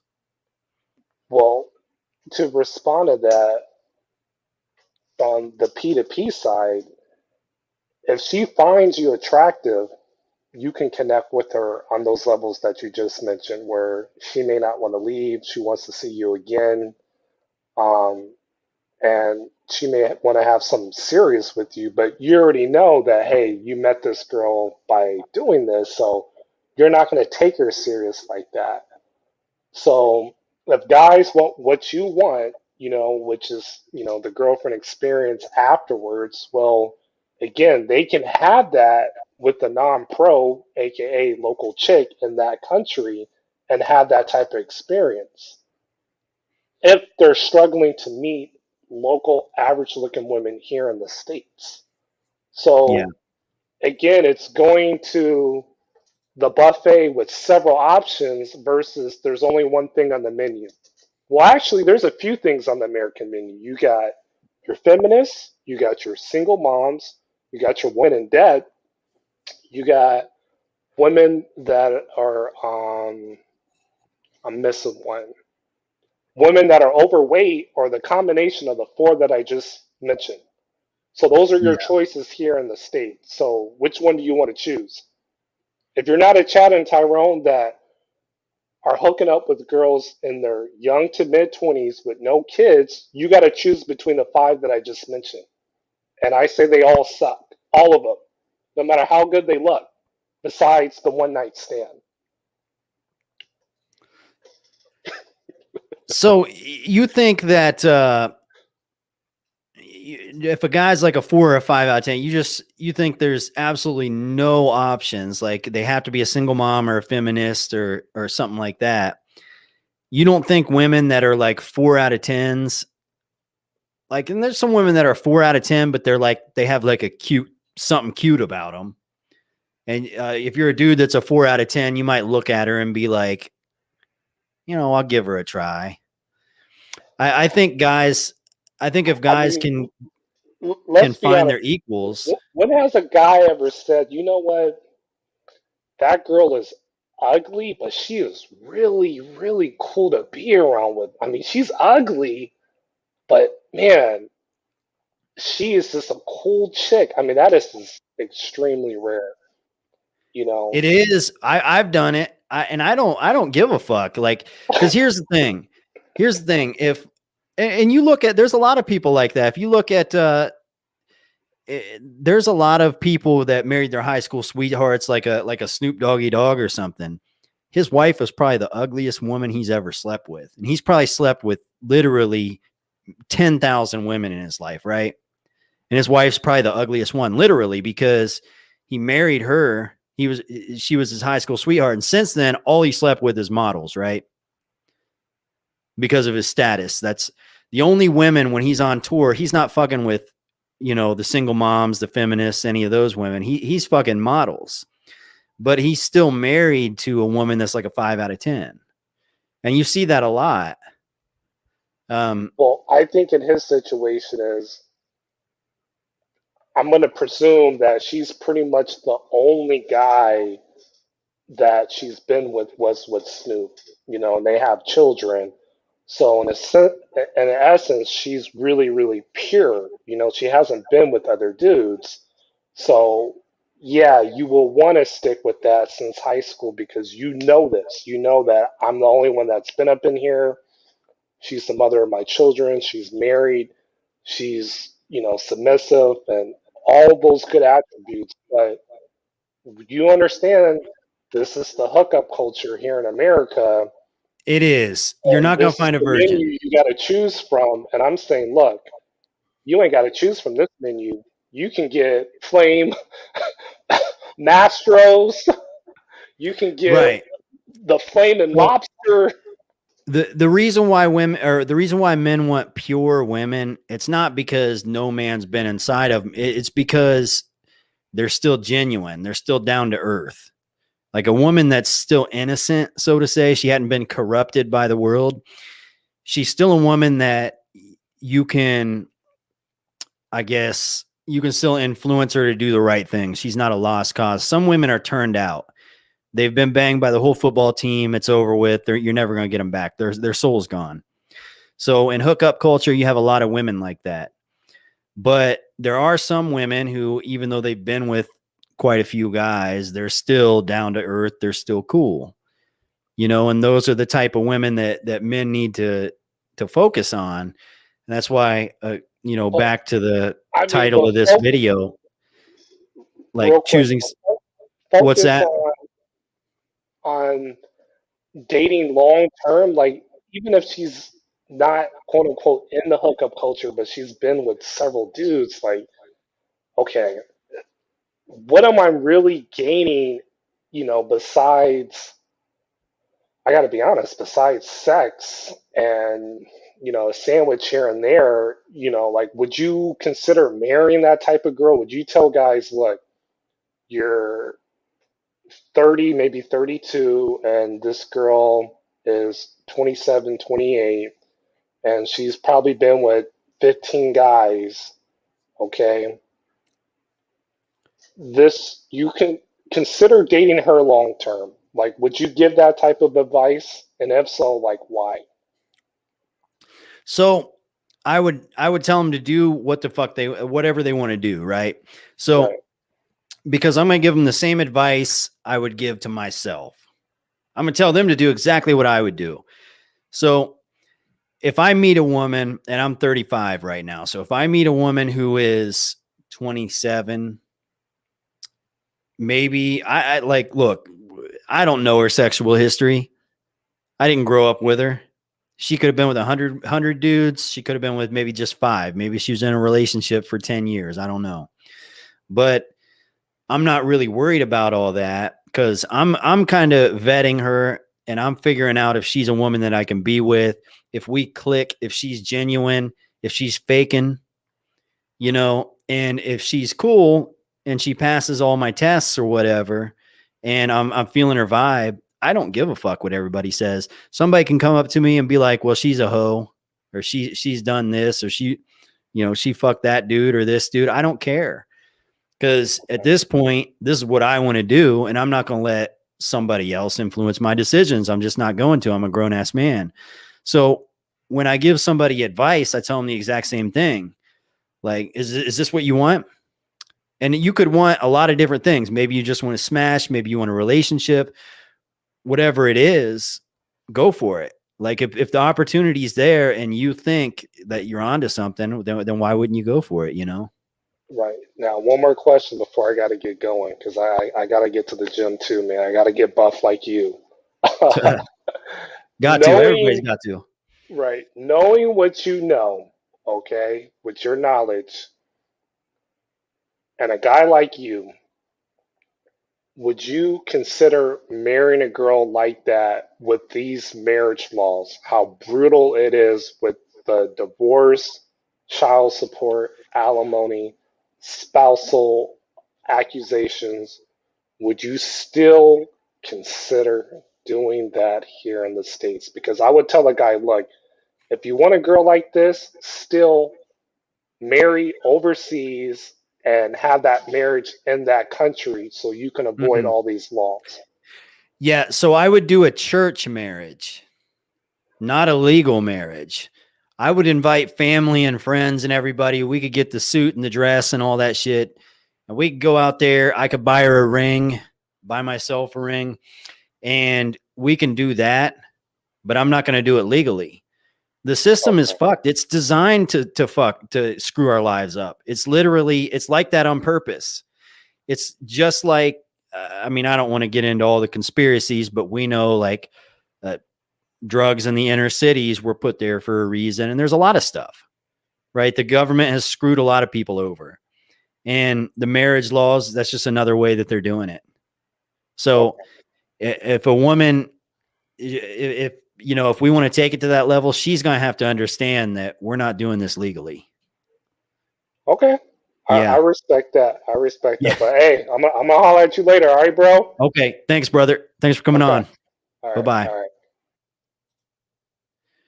All right. MLP, you're live. What's up, brother? Hey, what's up, brother? How you doing, man? Not bad, not bad. So Good. I would like to know what's your opinion about ghosting? Ghosting. When do you think a guy need to ghost someone else, or a girl, or a girl? So when do you? What do I think about a girl ghosting or a man ghosting on a woman? What do you? When do you think a guy needs to ghost a woman? So nobody should ever ghost. Ghosting is simply leaving with no contact, right? So if you hook up with a woman, let's say you meet her at a bar and you're drunk, you take her home and you have sex with her. and she wants to continue a relationship. She has your number. She's calling you. She's texting you, and you just ignore her texts, ignore her calls. You stay away from her totally, from there on out. You've ghosted her. That's not the way that you do it. Instead, you tell her, look, I was drunk. I don't know what I was doing. I'm done. Sorry, I got to move on. Hate to break it to you, but that's just the way it is. So any man, like, I understand why women ghost, because they're not as tough mentally or physically as men are. We're just built that way. We have testosterone, so we have the balls to say what we want to say, right? A lot of times women are a little scared to say what they want to say. So women ghost as like a defense mechanism. They're scared of what kind of a reaction you're going to give them when they dump you. But when a man ghosts, there's no excuse. You should just be upfront. You should tell the woman, I'm done. You know what I mean? See. Yeah, I see now. So, for example, let's say that you meet someone else through one of these dating apps, right? Mm-hmm. And in this first encounter, you try to escalate things, in a very polite way, okay?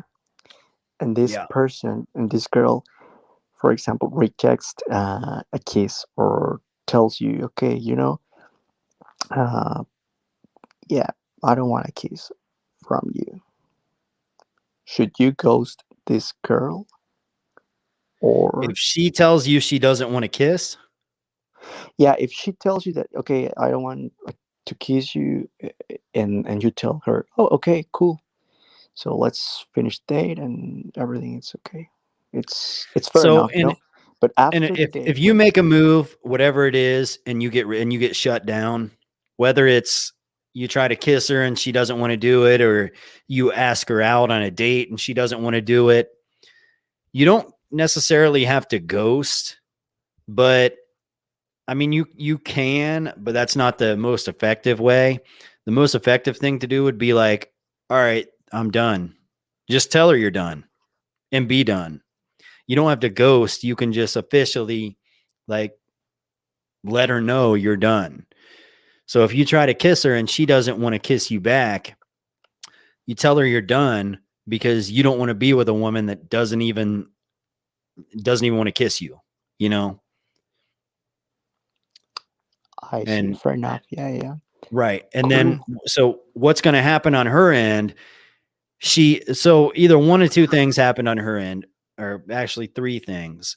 One could be she just absolutely isn't interested in you. Two could be she is scared, intimidated in some way, shape, or form. Or three, maybe she has some stupid bullshit rules in place because she's been taught that women are supposed to not kiss on the first or second date or whatever. One of those three has to be the option, though. If it's option number three, when you tell her, I'm done, I'm not going to fuck with a chick that doesn't even want to kiss me, she's going to have to make a decision. Do I want to break a rule for this guy, or do I want to let him go? And she's going to break the rule if she wants you bad enough. If it's option number two, she's just scared. It might take her a little while, but eventually she's going to come back and she's going to apologize, and she's going to feel bad and she's going to want to go out with you again. And then you can make your move again. But if it's option number one, she's just not interested, then she's not going to contact you at all anymore. But it's always better for you to make the move, for you to tell her it's over. If you don't want to kiss me, it's over. I see. So yeah, bottom line is that, yeah. So what the biggest problem that you're making is you're in a mindset of following her lead. And it kind of always comes back to that. But if you're the one that's in the lead, so you tried to kiss her, she rejected you. So now you're waiting you're kind of waiting for her to make the next move, or you're trying to figure out what you should do. You already know what you want. You wanted to kiss her. So if she's not willing to do that, if she's not willing to give you what you want as a as a human being, every man and woman has this right. If the Yeah, person you want to be with isn't willing to do whatever it is you want to do, then you have the right to tell them it's over and walk away. And now you've made your move. You're already leading the way. If they want to come along and follow your lead and say, whoa, whoa, whoa, wait, you're right. Maybe I should have done that. Then they can make that decision or they can walk away. But as a male, as a man, it's crucial that you're always in the lead of your own life. You know, you don't want to follow a woman's lead. Like that'll never work out. Never has in any society, any country, any religion, any racial group, anywhere. Never has that ever worked. Cool, cool. So bottom line is that ghosting, it's like a feminine behavior type, right? Yeah, it is, because I see. you're walking away without, you're not explaining what you want. You're being covert. You're Yeah. leaving with a bunch of mystery. It's weird. You're It's like avoiding. you're running away with your tail between your legs. It's like you're scared to say what you want. I see. Yeah, makes sense. Yeah. Okay, but do you, at the same time, do you think that ghosting shows high value? Because, for example, as a guy, you can, okay, let's just ghost this girl because I'm so high value that I have plenty of options. Do you know what I mean? So you're saying, did you ask if I think ghosting can be high value? Yeah, what I'm trying Like, to say is that you're ghosting, if- like, so let's, is this what you're saying? Like if you have Yeah. a rotation of 10 women, yeah, that's and correct. you ghost one woman because you're high value and you've just moved on to True. another. Is that what you're saying? Yeah, that's correct. That's what I'm saying. Okay. So even in that situation, as a high value man, if you're a man with integrity, and a lot of the manosphere doesn't really teach integrity, like let's just face it, they don't. Yeah. But you know, somebody like Hugh Hefner of the Playboy Mansion, he was like a sleaze, but he had integrity. So Yeah. even though he had 100 girlfriends, he would tell each and every one of them that he did. And if he wanted one to be gone, he would tell her to be gone. He didn't ghost. You know what I mean? So if you're a Yeah. high value man and you have a rotation of 5 women and one of them is no longer your cup of tea, you say, you know what? I don't want to talk to this woman anymore. And you just say, I'm just going to delete her number and I'm just going to ghost. That's beta. That's a low integrity. That's just running from your problems. You know, a man with like a real man with balls would have just told her, look, this isn't working out. Yeah, a real man You got to go. a masculine trait is always facing your problems, right? Never avoiding. Avoiding, it's more like women, right? What was that? Yeah, can you hear me? Can you hear me? Yes. Okay. Yeah, what I just said was that it's more masculine to always face your problems. Yes. Yeah, I see. Makes a lot of sense. So regarding integrity, why did you say that in the manosphere all these coaches don't teach integrity? Why do you think that? Well, some do, and I'm not necessarily there. Like I didn't have any specific dating coaches Mhm. in mind when I said that. It's just most of them are teaching you how to get laid. Yeah. That's like the manosphere in a nutshell. They're all teaching you how to get laid. So when it's strictly, if all we're talking about is getting laid, integrity isn't really a contributing factor. But there's a lot more to life than getting laid. And at the end of the day, you know, carrying yourself the way that you are, carrying yourself like a respectable man with integrity and covering your tracks and having a good reputation, all of that stuff matters. So getting laid isn't like, I mean, that's not really an issue when it comes to being an alpha male. There's probably alpha males that have been with only one woman. Okay. But yeah. Yeah, well, those are good insights. Yeah. Well, so yeah, basically what I was saying is if you're giving up your integrity just to get some pussy, you're not you're doing something wrong. You know what I mean? Yeah. Because you're not a respectable person. You probably don't even respect yourself, but you're getting laid.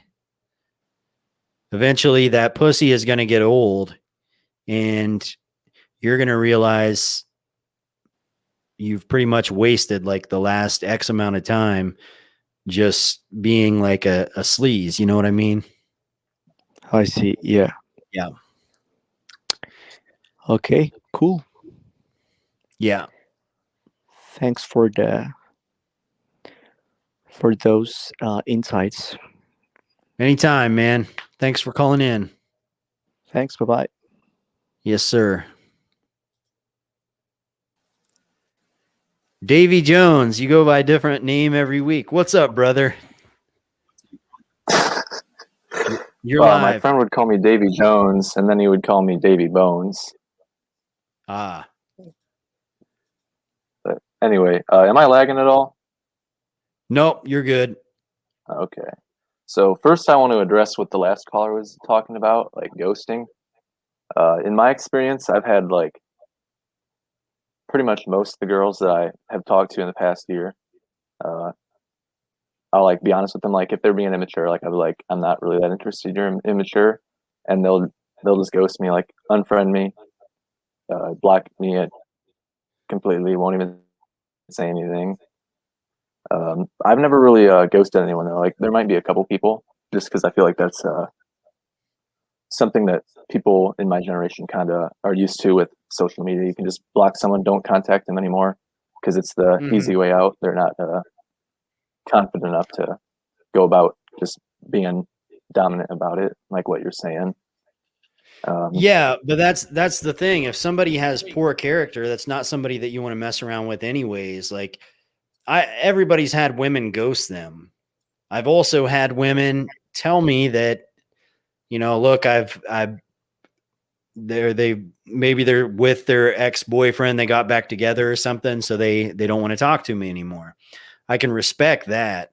If a woman ghosts you, it's like, to me, it's a sign of them just having low integrity as a person. And that's not a person that you want to be around. So if they ghost you, it's almost like, okay, well, that bridge is burned, you know? Yeah, it's like I'm glad I'm not wasting my time with you anymore, because otherwise that person is most likely just wasting your time.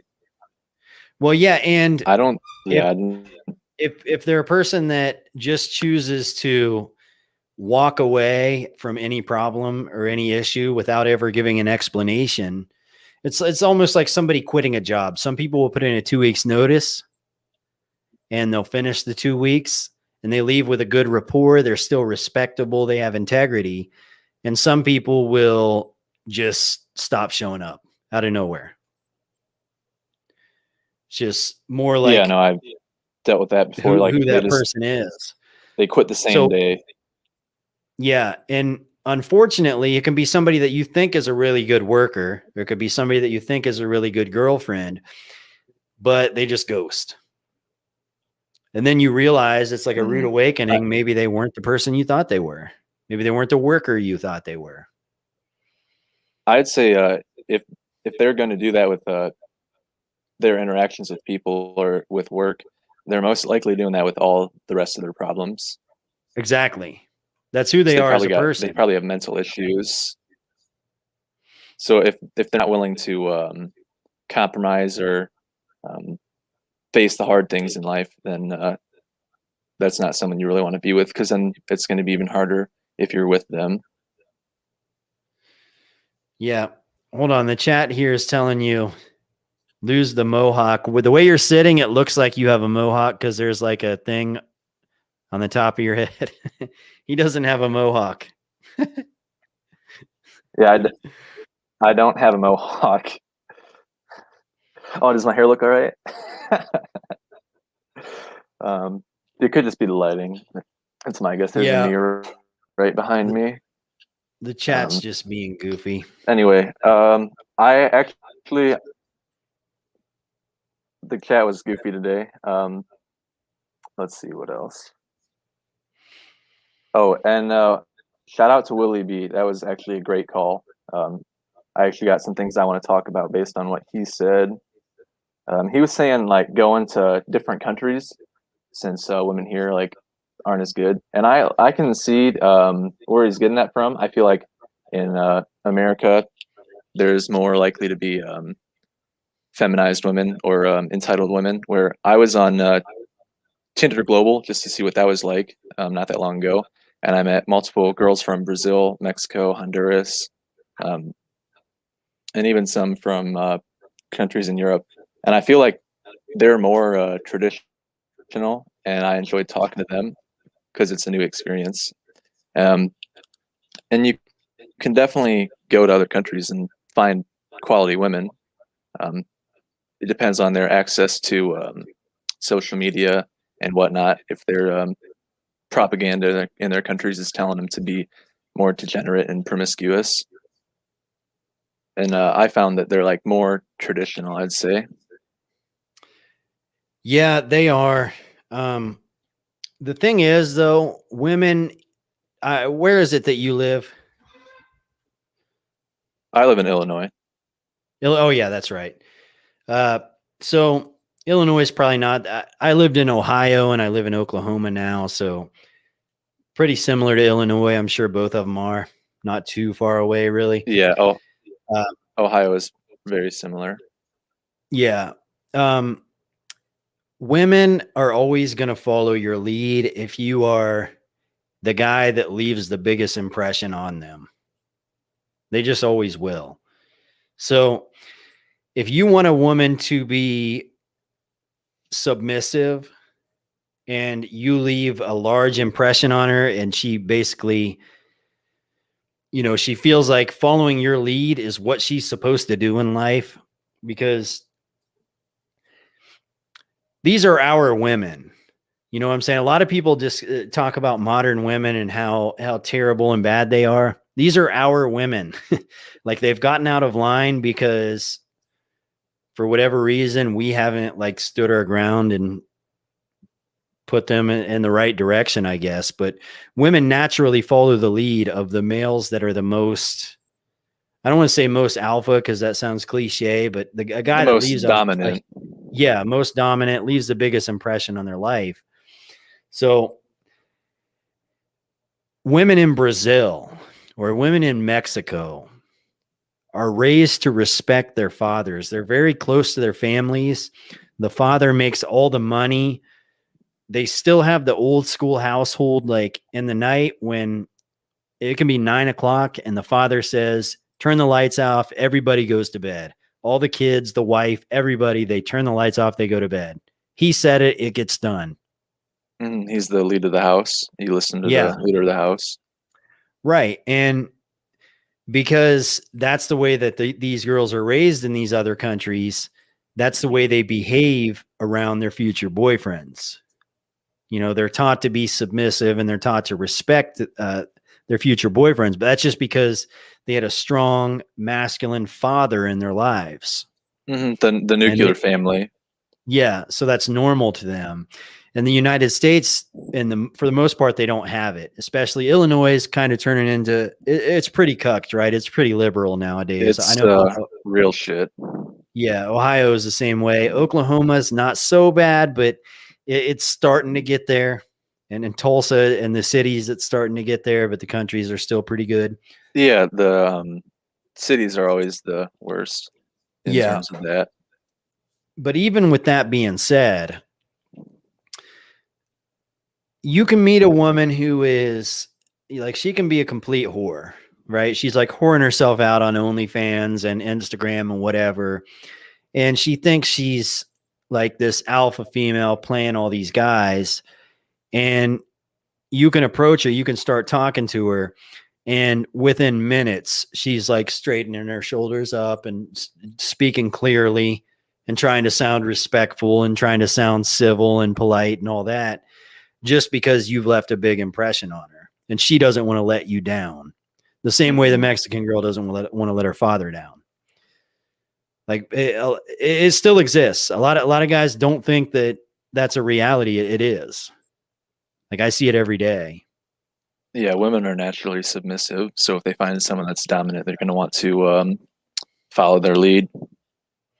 Exactly. So that's why I do understand, like, if you're a guy who has no options, so you want to go to the Philippines or you want to go to fucking Campeche, Mexico or somewhere and find a woman, okay, you will find a woman. And the reason why is because when you go there, there might be 1,000 women in whatever town you go to. And let's say only 20 of them are interested in you, but you're the only American guy there. So all 20 of them are going to be like competing for you. So you have 20 girlfriends all of a sudden.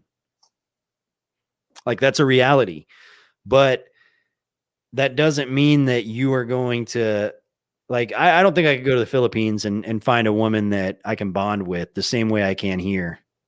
Yeah, because it's a cultural difference. Yeah, they're totally different than me. Mm-hmm. Yeah. So I just don't suggest that guys do that. Like I think it's just like that's worst case scenario, but I don't think most guys are on worst case scenario yet.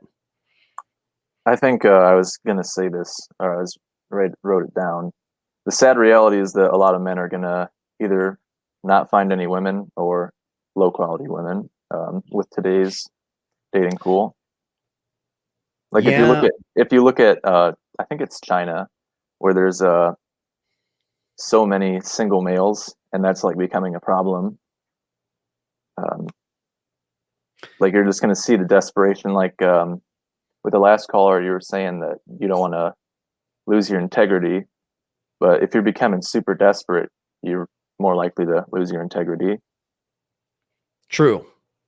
Yeah, well, I mean, and it goes back to like QB Willie B. So most guys, if they've never had an escort, they would consider getting an escort to be something of lower integrity, right? Yeah, I probably wouldn't get an escort. But then they reach some sort of a breaking point and they say, well, I can bang a woman that's a 10 out of 10. She looks like a porn star. She's very skilled in the bed. She has more skills than any of these normal women. Swak Mason, thanks for joining, buddy. So she has more skills than any of these other women, and you're now able to have sex with her. But the integrity part kicks in afterwards. That's what I was trying to say to him about the post-nut clarity. Yeah. So afterwards, literally the second you're done, you're going to look at her and you're going to be like, wow, I just spent $500. Now I don't even want to be around her because all she offered was her good looks and what she just gave me in the bedroom. Castleman, thanks for joining, brother. So that's where the post-nut clarity comes in, and you realize you just compromised your own integrity. So that's why you're feeling down about yourself afterwards. And it would like higher your expectations for like normal women, but that's their job. True. So it screws everything up. It's basically the same thing. It's basically the same thing as watching porn, except you're actually getting the action. Right. And it's kind of like a woman having an OnlyFans because it creates this demand that she thinks, or a woman being an escort too.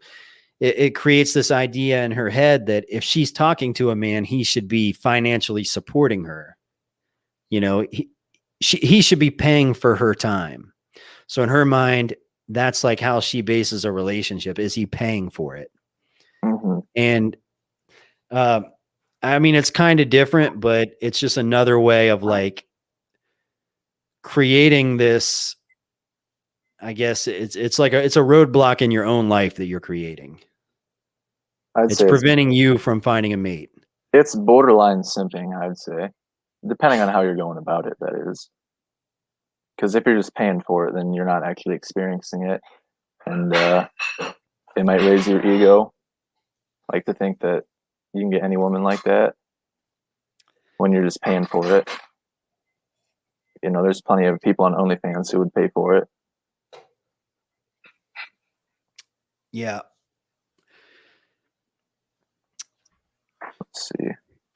Oh, also, the caller before that, Dreadman, I think was what. Yeah, you said his name was. He says about like going to the clubs, and I think last week it might have been the week before that, where he said being consistent. I'd say he's basically saying you want more quantity than quality at some point. If you're going to the clubs, you got to be consistent in talking to multiple women. And I agree with that. When you're younger, you definitely should go for quantity over quality because you still got plenty of time. Like you should be going for the quality after you've gained experience talking. And cold approaching, I don't plan on doing that. I prefer choosing signals, but going along with like the cold showers, if you enter that experience not knowing them, it's somewhat uncomfortable. It'll help you be more likely to do it in the future. Okay, so approaching people in general. So something I want to say, and yeah, Dreadman's cool guy, always has good things to say. But the quantity over quality thing, what you're talking about is experience. So yeah, a quantity of experience is better than a quality of an experience, because you also have to consider that, right? So you say, well, the logic there is having a high amount of experiences, whether they're good or bad, is going to teach you more than one experience that was extremely good. So that's the logic behind it. But if you take a man who marries his high school sweetheart, he's been with his wife for 14 years, he's 31 years old, is his experience, and they have 2 kids together, and you know, they have a home together and they're living a great life, is his experience is it worse than a guy who did PUA and hooked up with 150 women, and you know, from the ages of 18 to 31 had maybe 1 or 2 long-term relationships that lasted a year or 2, and the rest were just like these random hookups? He might have experienced more women, but at the end of the day, which experience has the larger impact?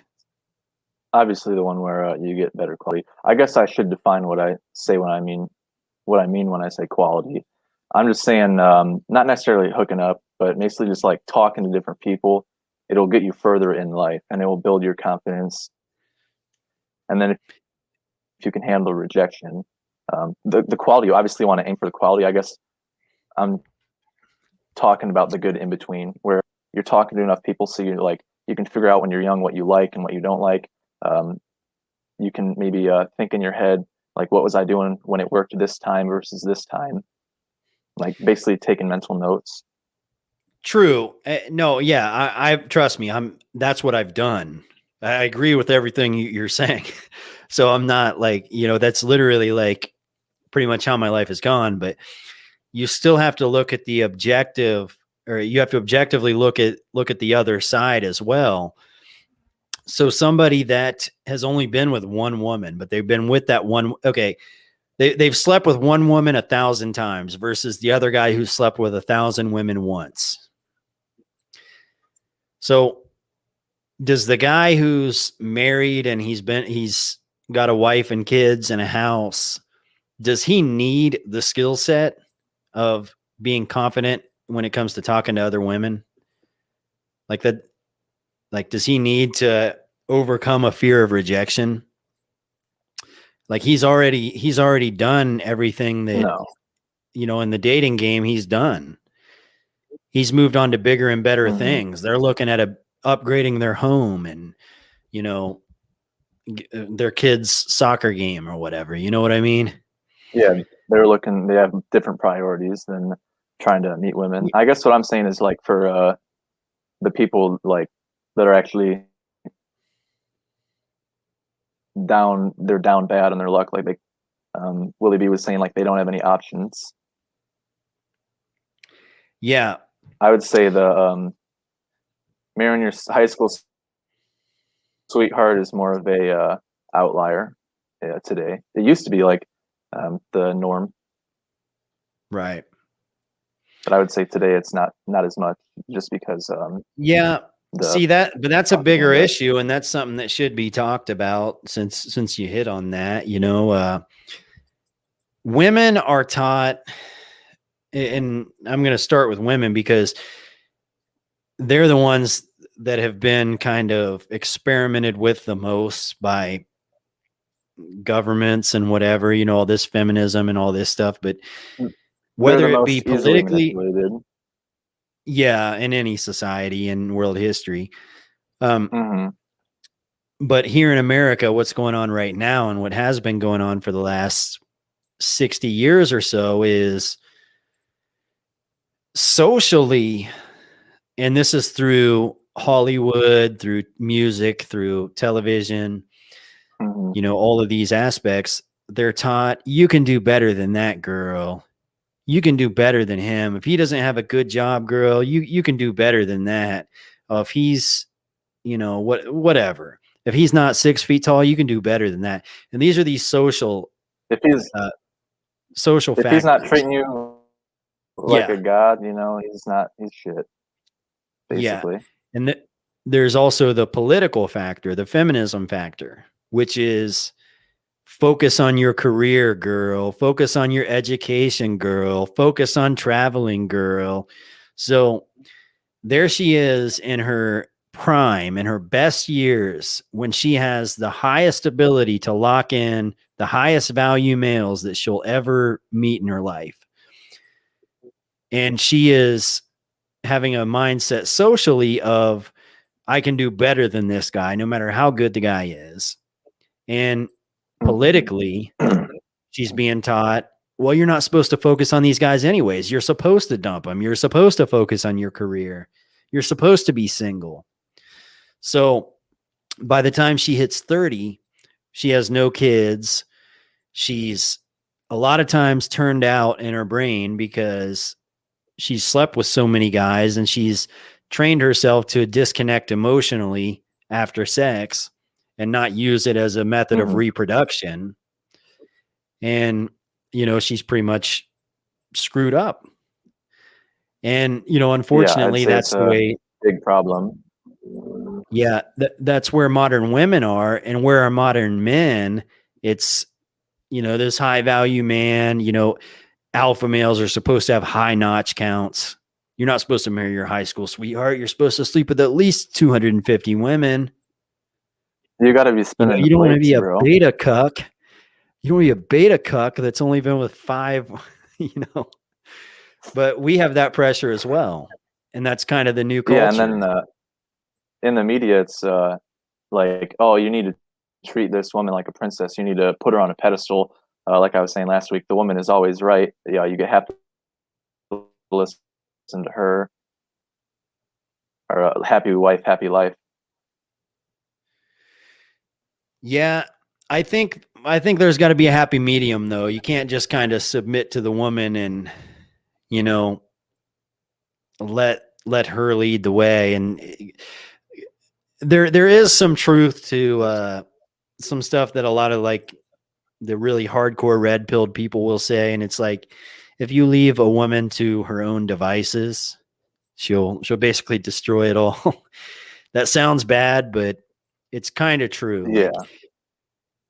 So every family has males and females. So like you have your brother and let's say you have a brother and a sister. The male is the brother is the logical thinker. He should be the decision maker that leads the way. The sister is like the emotional caretaker, the sweet one, or if you have a mother and a father, the father is the logical, rational decision maker, the disciplinary one. The mother's the nurturer, the one you run to when you're sad or when you hurt yourself. So you have to have that dynamic.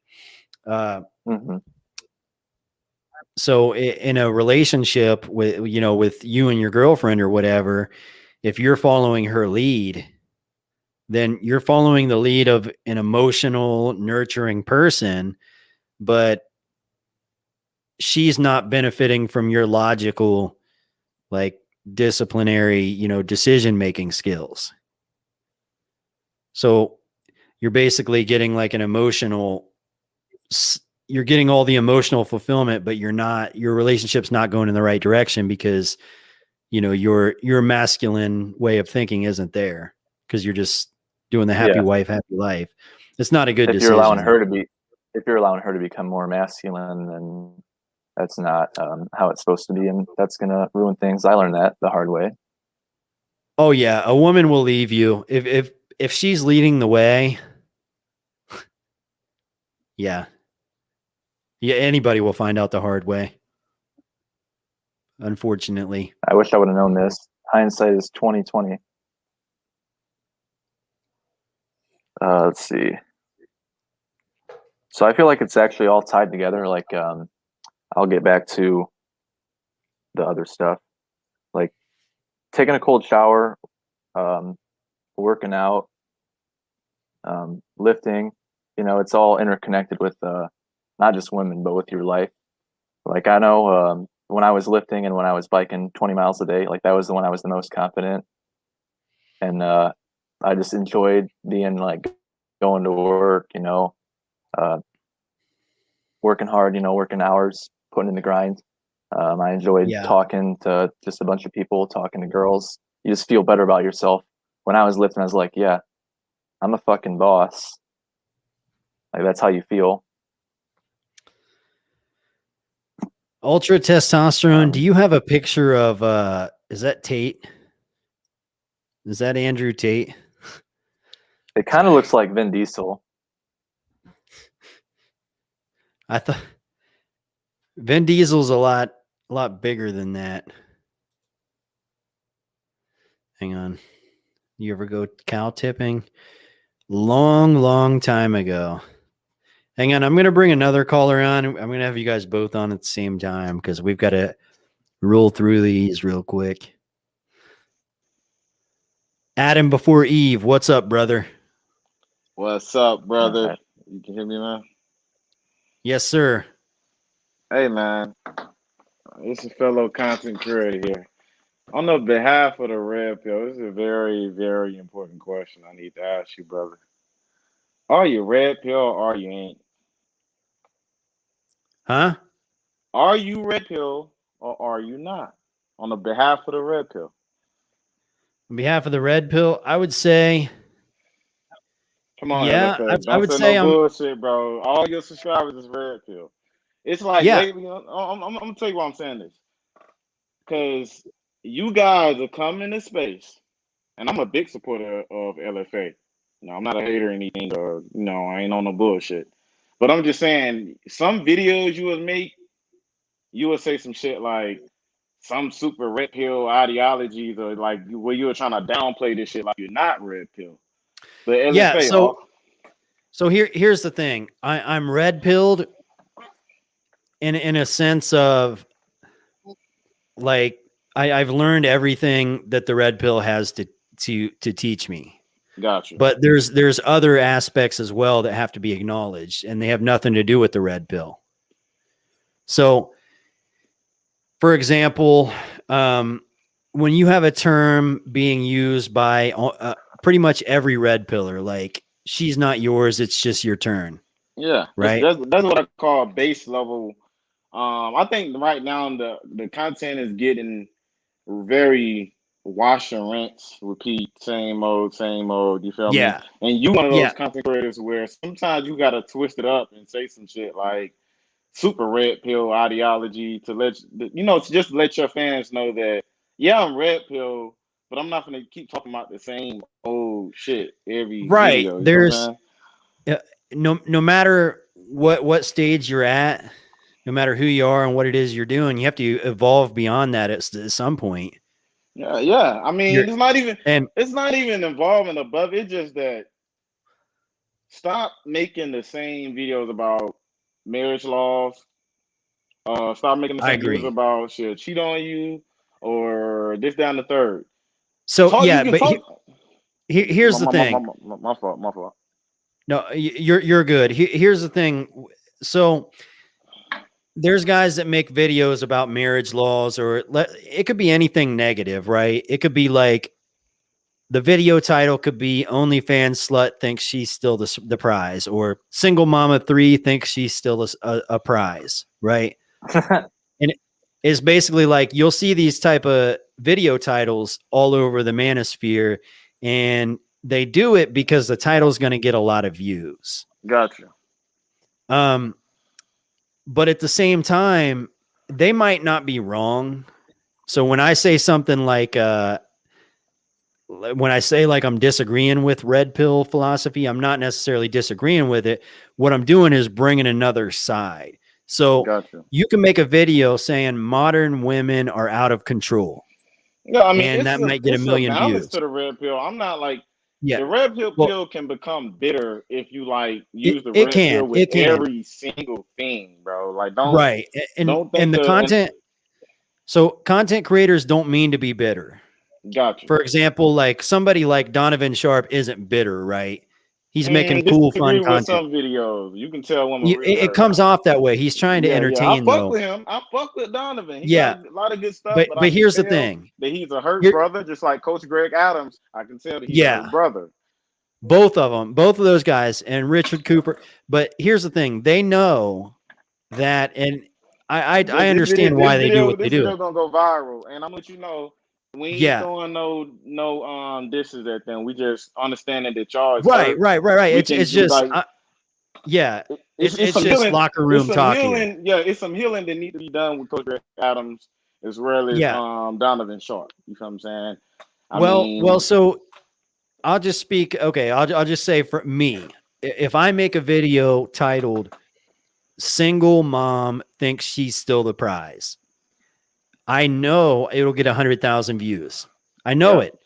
I've seen it too many times, and I know what type of titles are going to get me views. If I make a video titled how to like from a male perspective, how to overcome that or how to achieve that. The single mom is a bad example. So if I say like OnlyFans slut thinks she's still the prize, right? Gotcha. That'll get 100,000 views. And then if I say how to get an OnlyFans star to submit and sleep with you without paying her, that'll get like 5,000 views. And if you don't believe me, look at Mr. Lucario's views and look at Donovan Sharp's views. I hate that. I fell out with him. I'm a content creator myself. I fell out with Lucario. I don't think he don't claim red pill. He'll tell you that like you're you know what I mean? He doesn't. But every video Alpha Male Strategies like literally clown this guy. You know what I'm saying? And he just a clown to me. Like, you know what I mean? Right. But that goes to show. My fault. I'm trying to cut you off. I didn't know you were it's cool. But what I'm saying is people don't want solutions. Lucario, every video is a solution. So he's getting people that he really wants. Like his subscribers are people that are really interested in. Yeah, but solutions. no. LFA, you different. See this is where I'm gonna give my opinion on Lucario. Lucario give this type of you having trouble with women, buy my course today, and all your women troubles will go away. But when I go to LFA, and when you say like a video, like when I first got hip to you, what got you famous with me years ago, at least 2 years ago, when I first came across your video, you said, I'm gonna tell you the truth on why you don't get women. Now, if you sensitive, click the fuck off, cause I ain't gonna bullshit you. You're ugly. We don't find you attractive. You know that video I'm talking about, LFA. That red pill video. You said I'm about to red pill all y'all niggas. Like, I mean, this is just the black way of me saying what you said. But you said I'm about to tell you the truth that your mom ain't tell you. If women ain't checking for you. Women ain't, trying to speak to you, trying to get to know you. You're ugly. And the only thing you can really do is improve what you got. But even after you improve it, only but so far you're gonna go. And that just a pill you just have to swallow. That just is what it is. That's why I respected you, because you get a truth. But Lucario put some shit out there like, buy my course and you would just become a alpha male to, like, come on, bro. Well, the thing is though, Lucario's advice is going to work for the certain people. So there's going to be a lot of people that buy his course and they're going to get a lot of value out of it. There obviously there's going to be some guys that they're screwed, right? They're never going to make it. Yeah, all I'm saying is this, LFA. If you have a 300-pound man, well, no, let me go more extreme, because you can still become attracted to being at 300 pounds if you lose 200 pounds. Not 200, but you get what I'm saying. You still got like a 150, something like that, 120 to lose. You can get down to a very lean weight. But a guy that's like 500 pounds, and we both know he ain't gonna lose 420 pounds just to become lean. He can go from being an fucking obese woman to fucking at least chubby woman. You feel me? At least chubby woman. And accept that. But the problem is a lot of these guys is in this space of incel. They don't want to fuck other. So you want to see, this is why I disagree with incels. You're not incel. It's women that's in your bracket that'll fuck you. You just don't want to fuck them. That's what make you incel. You feel what I'm saying? You an ugly guy. A super ugly guy don't want to fuck super ugly women. You want to fuck average women. You can't fuck average women. You're not average. Fuck super ugly women. Even if you super ugly and you just trying to fuck ugly women, you can't fuck ugly women. Nigga, you super ugly. Find you a super ugly woman. Guys don't want to fuck the woman that's available to them. That's why they're incel. You feel what I'm saying? That's what I'm saying. If you super ugly, at least self-improve will become ugly. Self-improve a bit more, and you know what I mean, and become average. Yeah. And if you're average, self-improve and become good looking. You feel what I'm saying? Go from average to good looking. But not everybody is gonna self-improve all the way from super ugly to 100% Chad. Yeah. Fucking chisel LFA level. Like nobody's Davy Jones, what do you think about that? I think I can see where he's coming from. Like guys have higher standards. Like if they're watching porn, they're like, oh, I don't want the girl that's actually on my level. It's kind of like with what girls do when they're like, oh, I fucked a guy that's 10 out of 10. I'm 5 out of 10. I want to go for the 10 out of 10 because I've been with that before. They're looking for something that they can't have. They're not accepting like the truth that if you're a 5, you should be going for 5s or 4s. Exactly. Like you might be able to get a 6 or 7. If you improve, like work on some improvements. But they're like watching these. They're watching these pickup artists or certain red pill channels, and it's like you can fuck any bitch you want if you spend $100 a week, $100 an hour. If you watch my content course, and you pay for my subscription. So I see where he's coming from. Like if you're trying to reach. And to my before I let you guys get back to your show. Before I get back, before I say anything else, LFA, you never did that. As far as I've been on your channel, you never. I don't even think you classify yourself as a dating coach. I think you're a man that's of experience. You lived a lot of life, and you just like to give your experiences. But never have I ever, seen pay for my subscription. I don't know if you do. I'm not knocking if you do. But I'm just saying I haven't seen that out of you. Like I haven't seen this pay for this to make your women problems go away type of guy. I'm just a content creator, just a YouTuber. There's no like dating course program that I sell or That's what I'm anything saying. like that. I've never seen that out of you. Like you just a guy that's experienced. You was an experienced guy. You know what I'm saying? Like you not no youngster. You know your shit. You know what you're talking about. You know what I'm saying? I wouldn't even call it red pill content. You just real man content. You feel what I'm saying? Like you the face of a man. You feel what I'm saying? Can I chime in on this? Yeah, go ahead. I would completely agree. I feel like you're red pill inspired, perhaps, but I don't really get the vibe that you're not like LFA doing the same stuff. I wouldn't even call it red pill. LFA got his own lane, bro. Like just being a man type shit. You feel what I'm saying? But the red pill supports you. Yeah, Brother. like I will if you say look that. at different like the different denominations in like different religions, you know, that's just them with their own interpretations of, you know, their religious texts, which I feel like is what you do. Like you understand the red pill, but you're like putting your own spin on it, and I appreciate that. That's why like I stopped watching so many of the manosphere people, just because it's like they're selling you the same bullshit, and it's like this is like cookie cutter shit, and it's like that's not gonna help most people. Like I feel like a lot of people's struggles, um, a lot of people that have called in and watched certain channels, they're not looking for the cookie cutter stuff. They're like, how do I fix it personally? And like you're just giving your experiences and saying like, this is what I do. You know, try this method. You know, try these different things. You got to find it out on your own. It's just like lifting. You know, everyone has different body weight, different amounts they can lift. You know, each person is different. You got to fine tune this stuff specifically to yourself, and I feel like that's what you're trying to convey is here's the truth and here's what you can do about it.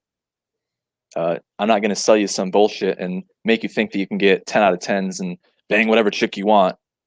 Follow my step-by-step guide. It's not a step-by-step guide. It's like a personal journey that you have to go on. I feel like that's what you try to convey to people. Someone said it in the chat earlier that you're generally a good guy and you have a good heart and you just want to help others. And I agree.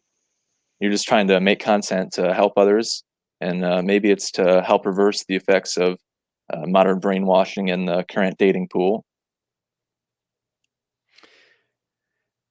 That yeah, I appreciate that. That kind of is what I try to do. Like, and that's like what I've been. Yeah, and I was talking that's what I about. love I think about you, LFA. That's why I'm finna hit these super chats now. I'm trying to find a little thing how I can send you a super chat. I'm trying to find it. You don't have to. I'm gonna do it regardless, brother. You ain't working for free, man. You been up here 2 hours, dude, dog. that's a modest brother right there. No matter what it is, $1, $5, or whatever. And everybody just watching it, man. Y'all pay that man, bro. Give him something. Y'all got down finna go to the store and get y'all $1 black a mile, man. Super chat that man.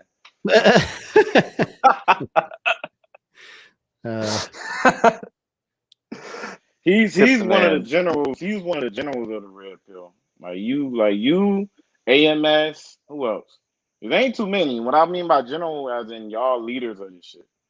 You know what I'm saying? As in what you can say can change a lot of stuff. Like they're not just on the same bullshit. It's a lot of content creators looking up to y'all guys. I know it's you, AMS, and there's one more guy. Forgetting who. Rolo Tomasi probably.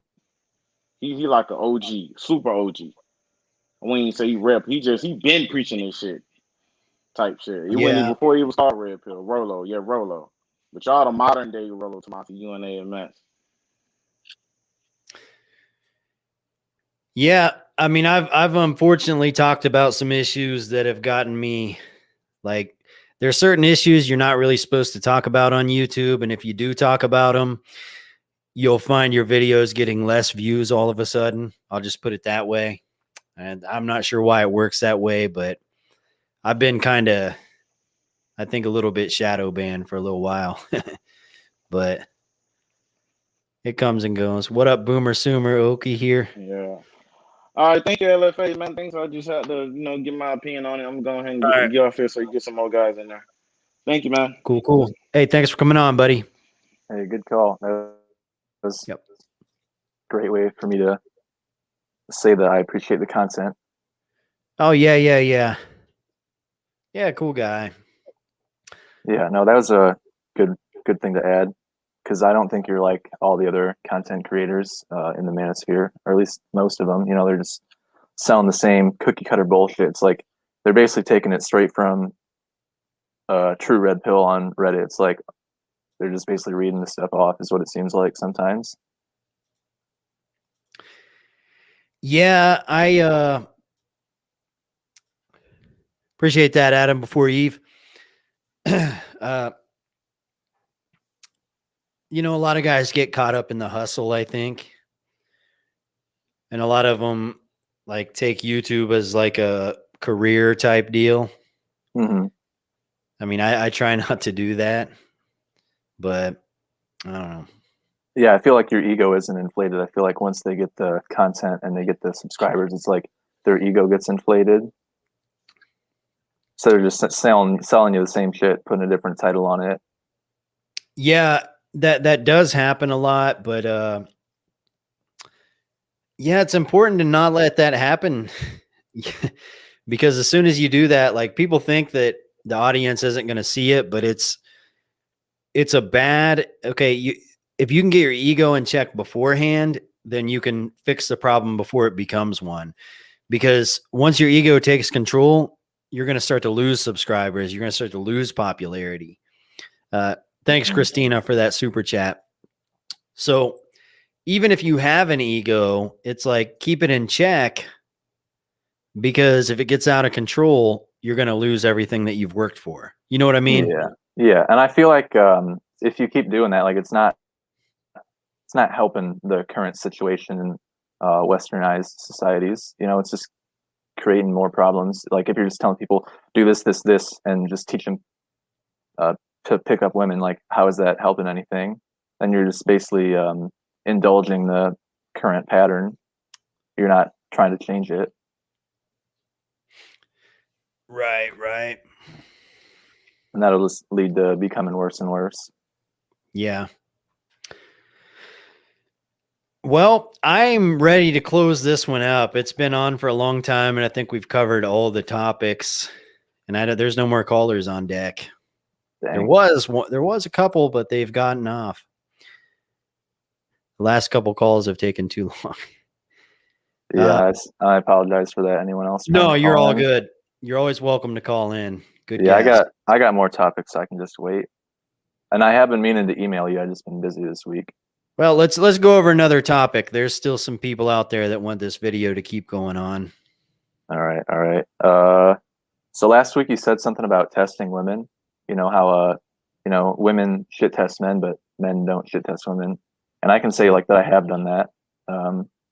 Like if most of the girls I've talked to in the past year, I said like between like 50 and 100, I get bored right away. It's like I'll send the initial message, and then it's like, yeah, I don't even want to do a follow up. Like even if they respond, it's like, yeah, I'm not really that interested. Like I just lose interest too quickly.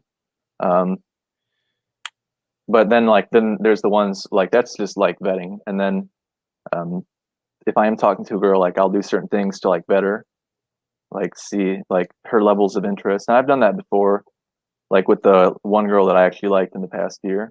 Like I was testing her interest. I would say, we'd be talking and I'd say something and I'd be like, she'd say, okay. And I was like, do you want the long or short version? Obviously, if she's interested, she's going to want the long version, because she just wants to talk more. Yeah. And like stuff along those lines. So I think it is good to test the women to gauge their level of interest, and like so you're not wasting your time. Yeah. Some women need to be tested, but sometimes you can trust your instinct. I mean, if you start to see red flags, then I think it's important to throw some shit tests in there. But if you're not seeing any red flags, then I don't think there's any reason to. Haluk Sek, thank you very much for that super chat, brother. Hang on. Adam and Eve is wants to come back on. Yeah, what's up, everybody bro? keep begging the chat, keep begging for somebody to call in and make it more interesting. So shut up, Harris. God damn it. Elephant, how you feel about code approach, man? Like this, how do you feel? Like my opinion on it. Do you feel like it's the most, best way to acquire women or dating apps? So here's the deal. When you cold approach a woman, there's nothing wrong with cold approaching a woman, first of all. Let me say that. But when your strategy is, I am going to cold approach a bunch of women and just, hope that it works out. If I cold approach 100 women and I get 5, then I have 5 women, right? I just don't think that's a good strategy. I don't have enough time on my hands. I don't. So the women that I'm going to fuck with are the women who are giving me vibes that make me want to approach them. So like I don't know if you were around in the very beginning, but I was like kind of explaining this. So let's say I walk into a grocery store and there's a woman that's just standing there and she's not even looking at me. I don't care if she's a 10 out of 10. She's not doing anything that's giving me a vibe that makes me say, you know what? I want to approach this woman. It's not about me having the courage to do it. It's not about social anxiety. It's not about being afraid to take a shot. It's about there's no vibe here. Like she's done nothing to earn an approach. I'm not feeling this situation at all. But thing But is, that LFA, same woman, if she's smiling at me and like being cool and social and friendly, all of a sudden I'm like, you know, it changes. I'm like, okay, I'm digging her vibe. She's cool. She's friendly. She has a good energy. I'm going to go over and talk to her. So that's the difference between a cold approach and a choosing signal. A cold approach is approaching a woman who has done nothing to initiate any sort of a vibe. She's done nothing to earn your approach. Whereas the woman that's giving choosing signals is putting effort into earning your approach. And she's contributing to the vibe of your relationship, even though it's in an infantile stage where it hasn't even started yet. You're still at the approach stage. Do you understand what I'm saying? yeah, I get what you're saying, but LFA, like as I said, I'm a consecrate myself. I got my own opinions on stuff. Yeah. I think that LFA, you're in a different tier. Like you're in the like top tier of guys that, of course, when you go out and about, women's gonna give you choosing signals. But let's face it, for the average Joe out here, he's not getting no choosing signals. And in my experience, my code approach situations, I've gotten whole girlfriends off of, and some of the best sets of my life came from women that didn't give me no type of choosing signal. I came up like a man. I didn't care whether she liked me or didn't like me, and hey, my name is Hakeem. What is yours? No, yeah, I And can respect that. you feel me? That's the thing. That's why the lines are open, because I want people to come on that if they have different points of view. That's good for you to bring them here, and I mean that's good. But don't you think that some women would be giving you choosing signals if you were like, possibly it's something that maybe you're doing something that is putting off a vibe of making women to want to not send you choosing signals? Yeah, but I mean, every content creator, even their message tell you this. You like the average guy not getting choosing signals. That's just what it is. Like even when women find you attractive, with some women wouldn't even give you a choose a signal. You just got to have the balls to try her and not be afraid of if she say no. Well, you know what I mean, and this is not a race thing. I'm not trying to be racist, but I'm black. It's different I know that's within the black culture. Nigga, you better have some balls and walk up to sisters.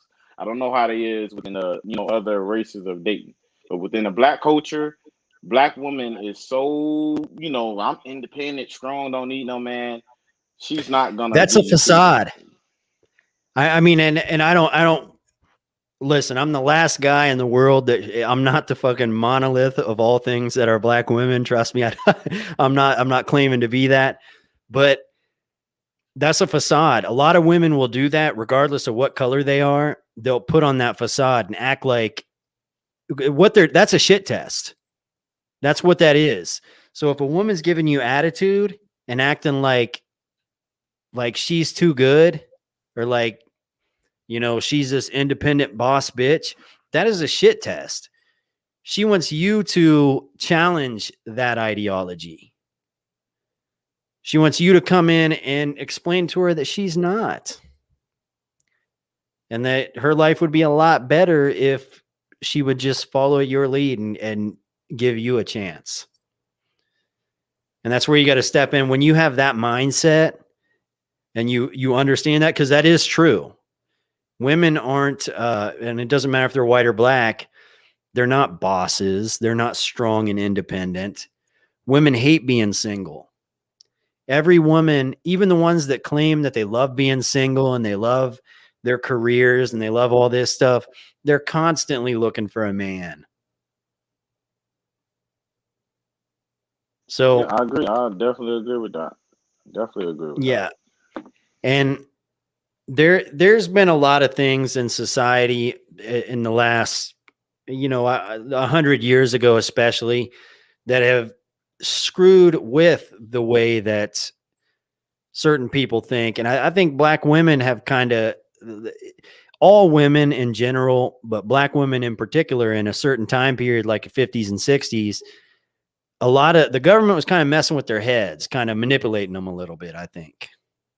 But when they say that, they don't mean it. You could still come something in. They've been told. Right. Like they've been told that and preached that at them, like, this is what you are. And then they start to believe it, even if it's like not true. And that's not how they actually feel. Right. But then if a man comes along, like Adam before Eve, if you come along and, your game is strong, your personality is strong, you have integrity, you have backbone, you say what you want, you do what you want, they're going to go along with it. You know what I'm saying? That she's not going to be a boss bitch anymore. Yeah, if she likes you, she find you attractive. You feel what I'm saying? But if she don't find you attractive, there's nothing you're gonna say that's gonna make her want to go along with anything, let alone you. She don't find you attractive. It start with attraction. Yeah. That's what it starts with. You know what I'm saying? But I'm just saying, like, out in the open Yeah. world, like on the everyday, you feel what I'm saying? Like some days I would like not drive my car to work on purpose just to take a transit. I stay in like a big city, just so I can cold approach women, like just so I can do like a certain quota that I have every week of me asking myself, did I try to talk to at least 10 women this week? You feel what I'm saying? I do shit like that. You know what I mean? And numbers come out of it that prevent me from getting on dating apps. And a lot of other guys can try that. Like that prevent me from getting on dating apps. If you live in a big city or something, come up with a quota and just say, interact with 5 women this month or interact with 10 women this, you feel what I'm saying? And just try it, you know what I mean? And I know LFL probably disagree and say, oh shit. Oh, hell, I'm on now. What's up? Lebowski, you're on too. Yo, that is funny as hell that you say that because, like, you have a fucking quota. Like, don't you have like life goals to achieve? Like, are women somehow more important than like you take the train to have a quota? It seems so pointless. You could have a quota while also still attaining your life goals. Yeah, please. I was just you could have bro. Like you could have multiple goals. Bro, you can make 100,000 a year. No. If you're off work, here. Hey, hold on. The thing is, you're on your purpose. You're doing your thing. You're making the money. You're making the goals, and then they happen to be on the sidelines, and then you go to them. You don't go out of your way. Like, what is your fucking purpose, huh? Picking up chicks, huh? Getting laid? I ain't trying to talk over this guy. You want me to talk now? Can I respond to what he's saying? LFA? Yeah, respond. Okay. Sir, to address you directly, as I stated, when you're not doing nothing, because let me tell you something about men. Men is chasing pussy anyway. Like you just said, got like dating apps. Let me talk. I'll let you talk, sir. I'll let you talk. You got dating apps. You got fucking strip clubs. You got clubs and stuff like that. Men are doing anything. So don't come to me about no men that's going out there way to get pussy. You got men out here dying for pussy. Turn on the news. All these death shooters and shit is about something got to do with a woman. So don't tell me that. I feel like, cold approaching a woman is not too much. If you're gonna get on a dating app, if you're a man that's single and dating, if you know you're gonna resort to a dating app, it's nothing wrong with cold approaching and saying, let me talk to 5 women this week or 2 women. You know what I mean? That's just what I had to say about it. I don't see your name here. What's your name? May I ask? Adam before you. You just call me Adam before you. Call you who? Sorry. Adam before Eve, sir. Okay, Adam before Eve. All right, I hear what you're saying. Now, my question for you is, you earlier you stated, I go out of my way so I can meet a quota for meeting women, right? Most men go out of their Isn't that- way for pussy. I You're, mean, you're you playing can both sides here. You're playing both sides This the here. thing, man. This Can the I say thing. something quick? You Can I say you something can quick? pop all that shit about high value, just like Air Messi. I know what y'all motherfuckers doing when y'all get off these live streams and when y'all not in the view of a niggas chase pussy. That's just what men been doing for hundreds of years. I'm just saying, if you're gonna do it, get your ass off a dating app. Just like LFA have said, he made videos on this. Stop relying on dating apps. Talk to women in real life. That's all I'm saying. That is All I can say, hey, at least you're doing what you're doing. Like, hey, You know that's what your I'm saying? purpose. Like, Hey, get your ass do it. up, Can I mediate real quick? swiping Can I left, mediate real swiping quick? right, and get out here on the concrete and be a fucking man is what I'm saying. Cheeto, go ahead. Go ahead. I think what he's trying to say, like, wouldn't call it really going out of his way if he's not driving his car. Like, if he's going to work, he's going through that time either way. He's either going to be alone or with a bunch of people. Like, meeting that quota, it's like, I gotta meet my goal. Like, he's not saying like he's wasting a bunch of time.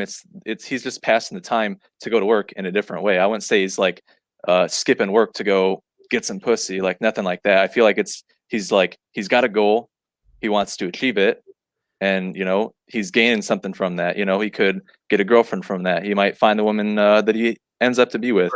It's not that he's just like chasing pussy and like that's the only thing that matters to him. Is what I'm my take on it. Hang on, really quick. CSS Element, what's up, brother? Oh shit, what's up, brother?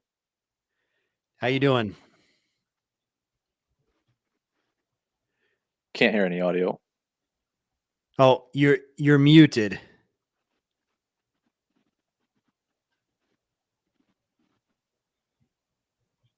Can you hear me? Yes, sir. What's up, brother? Clear. Who are we waiting on? Somebody to talk or something? Okay. Yeah. We'll bring him back on in just a second. Okay. Yeah, but that's basically what I was saying, bro. Like, it's not going out your way.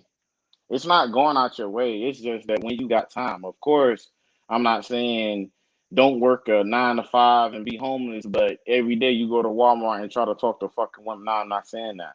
Don't be a fucking bum trying to talk to women. I'm saying that when you get through handling your business in your life and you know that you're going to scavenge on Tinder when you get off anyway, instead of scavenging on Tinder, actually try to talk to women in the real world. You know what I'm saying? That's all I'm saying. We're talking about cold approaching versus choosing signals. See, I'm more of a choosing signal type of person. Like, I don't cold approach. I don't make it my own effort. If I get eyes, if I get maybe a hair flip, okay, there I'm gonna like, okay, it's coming to me. They're sending a signal. I'm not like, hey, I got to talk to 3 girls. Well, I'm gonna take the bus so I can, This is where shit gonna get interesting, because I'm gonna disagree with you and LFA on that. And I know he's standing on the side of and LMS. I'll even disagree with LMS too. I don't stand on the fence of waiting for choosing signals. I stand on the fence of men make something out of nothing. And if that woman don't want to talk to you, that's fine. But I done got plenty of numbers and pussy from women that did not find me super attractive when I could approach them. I wasn't a guy that I was worth a choosing signal, but I walked up. If I had any type of human to human interaction experience, I turned that into a number. I turned that number into a lead, and I turned that lead into some pussy. So you're the only one without a camera on. Why don't you turn the camera on? Well, why would you try to request to see another man? Like, I don't. Yeah, he didn't have to do that. Anyways, CSS Element, what's up, brother? Can you guys hear me now? Yes, we can hear you. Right on. Yeah, I guess it distills down to pussy is the prize, not the goal. You said it's the prize and not the goal? Yeah. Yeah, I mean, I wouldn't even say it's a prize. I would just say it's like you gotta start looking at women as more than just pussy, because after you have sex with her, what is she going to provide to the relationship? What's she bringing to it? Because if all it is sex, you've got porn for that. So, of course, I'm speaking within the context of the conversation, purely. Right. I don't, this conversation has gone in so many different directions. I don't even know exactly I don't know what point we're on right now, to be honest. I left to get my headphones. Maybe it's gone somewhere else. Yeah. I feel like cold approach can work for different people, you know, depending on your the location. last topic was cold approach, basically. Adam and Eve was saying that he cold approaches, and he's also saying that he lives in a city, so there's a lot more women to where you can cold approach. And like, does it really matter? No, it doesn't. You know, there's so many women. You know, how are you gonna? If like they're not giving you choosing signals, you have to approach. Like that's not crucial for every single man, but you know, some people have to do different things. Right. Yeah. For a lot of people in the dating market, opportunities aren't just going to fall in their lap. So they're going to have to go out and try to make something happen, so to say. Got you. And there've been plenty. Now, when I was down to single digit body fat numbers, I used to get choosing signals, but I've gained over COVID. I gained 40, 50 pounds. So I'm one of the guys that know what it feel like to be average or slightly below average now. You got to go out and spit game, sir. You got to go out and make stuff happen. It ain't gonna just come to you no more. That's true, but here's the thing. Here's the way I would view that situation. If I got to a point where I wasn't getting choosing signals anymore, and it had to do with my weight or my own personal decisions, or something that I'm doing wrong, I would correct that. Like that would be my first move. Would be like, shit, I've gained some weight. I look like shit. I'm probably unhealthy. I'm gonna go get jacked. So and then I would go back to getting my choosing question signals. for you, LFA, would you altogether red trying to date women while you in that phase? Like if I gained some weight, I didn't realize it just caught up on me. I'm starting to get fat and women are no longer looking at me. Would I give up on women until I get in shape again? Is that what you're asking? Yes, sir. Nah, I would cold approach. I would do exactly what you're doing. I would do the exact same thing. I feel like at that point, like you shouldn't even be trying to lose the weight and get back in shape for the woman. You should be doing that. I'm not a fat guy, but I'm just saying, like, I've always been super skinny all my life. Now I would say I'm like that thick chested type of guy, and I think that's fat for me. You know what I'm saying? I don't gotta be like, my weight, fight to get y'all number is 210 right now. But I floated around 160 majority of my life, and women found that as attractive on me, 160 to 170. So when I gained to 210, now I got that kind of a gut. And it's not like that I'm fat, but women ain't letting me know that I'm a part of that elite class no more. As in, even my ex told me this. A woman that's an 8 or 9 told me, Akeem, you're not attractive as you used to be. I had a woman tell me that. You feel what I'm saying? And sometimes when you go down like that, it just ain't gonna come to you like that. It's not gonna. You gotta make stuff happen.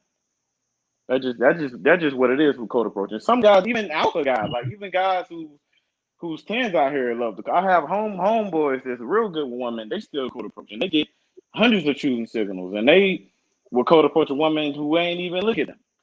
So code approach is for everybody. It's not just for like people that's I'm only gonna do if I get choosing signals. No, you don't know what's gonna happen if you walk to a female and say something to her. You don't know what's gonna happen. Do you have a question here? Do you have a recent time that you've done a cold approach, and do you have like what happened? How'd it go? You said you have a quota. Asking me recently? Yeah, I mean like my recent past week, 2 weeks. Man, I haven't code approached in so long. Yeah, what happened? Workman family me, so I haven't code approached at least a month. I'm rusty.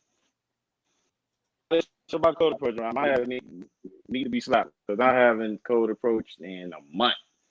At least a solid month. I used to do it almost every day. At least one code approach a day. Was that what you asking when the last time have I code approach, or you asking how do it typically go for me? Oh, I was asking if you had a certain how did it go last time you cold approached? Pretty much.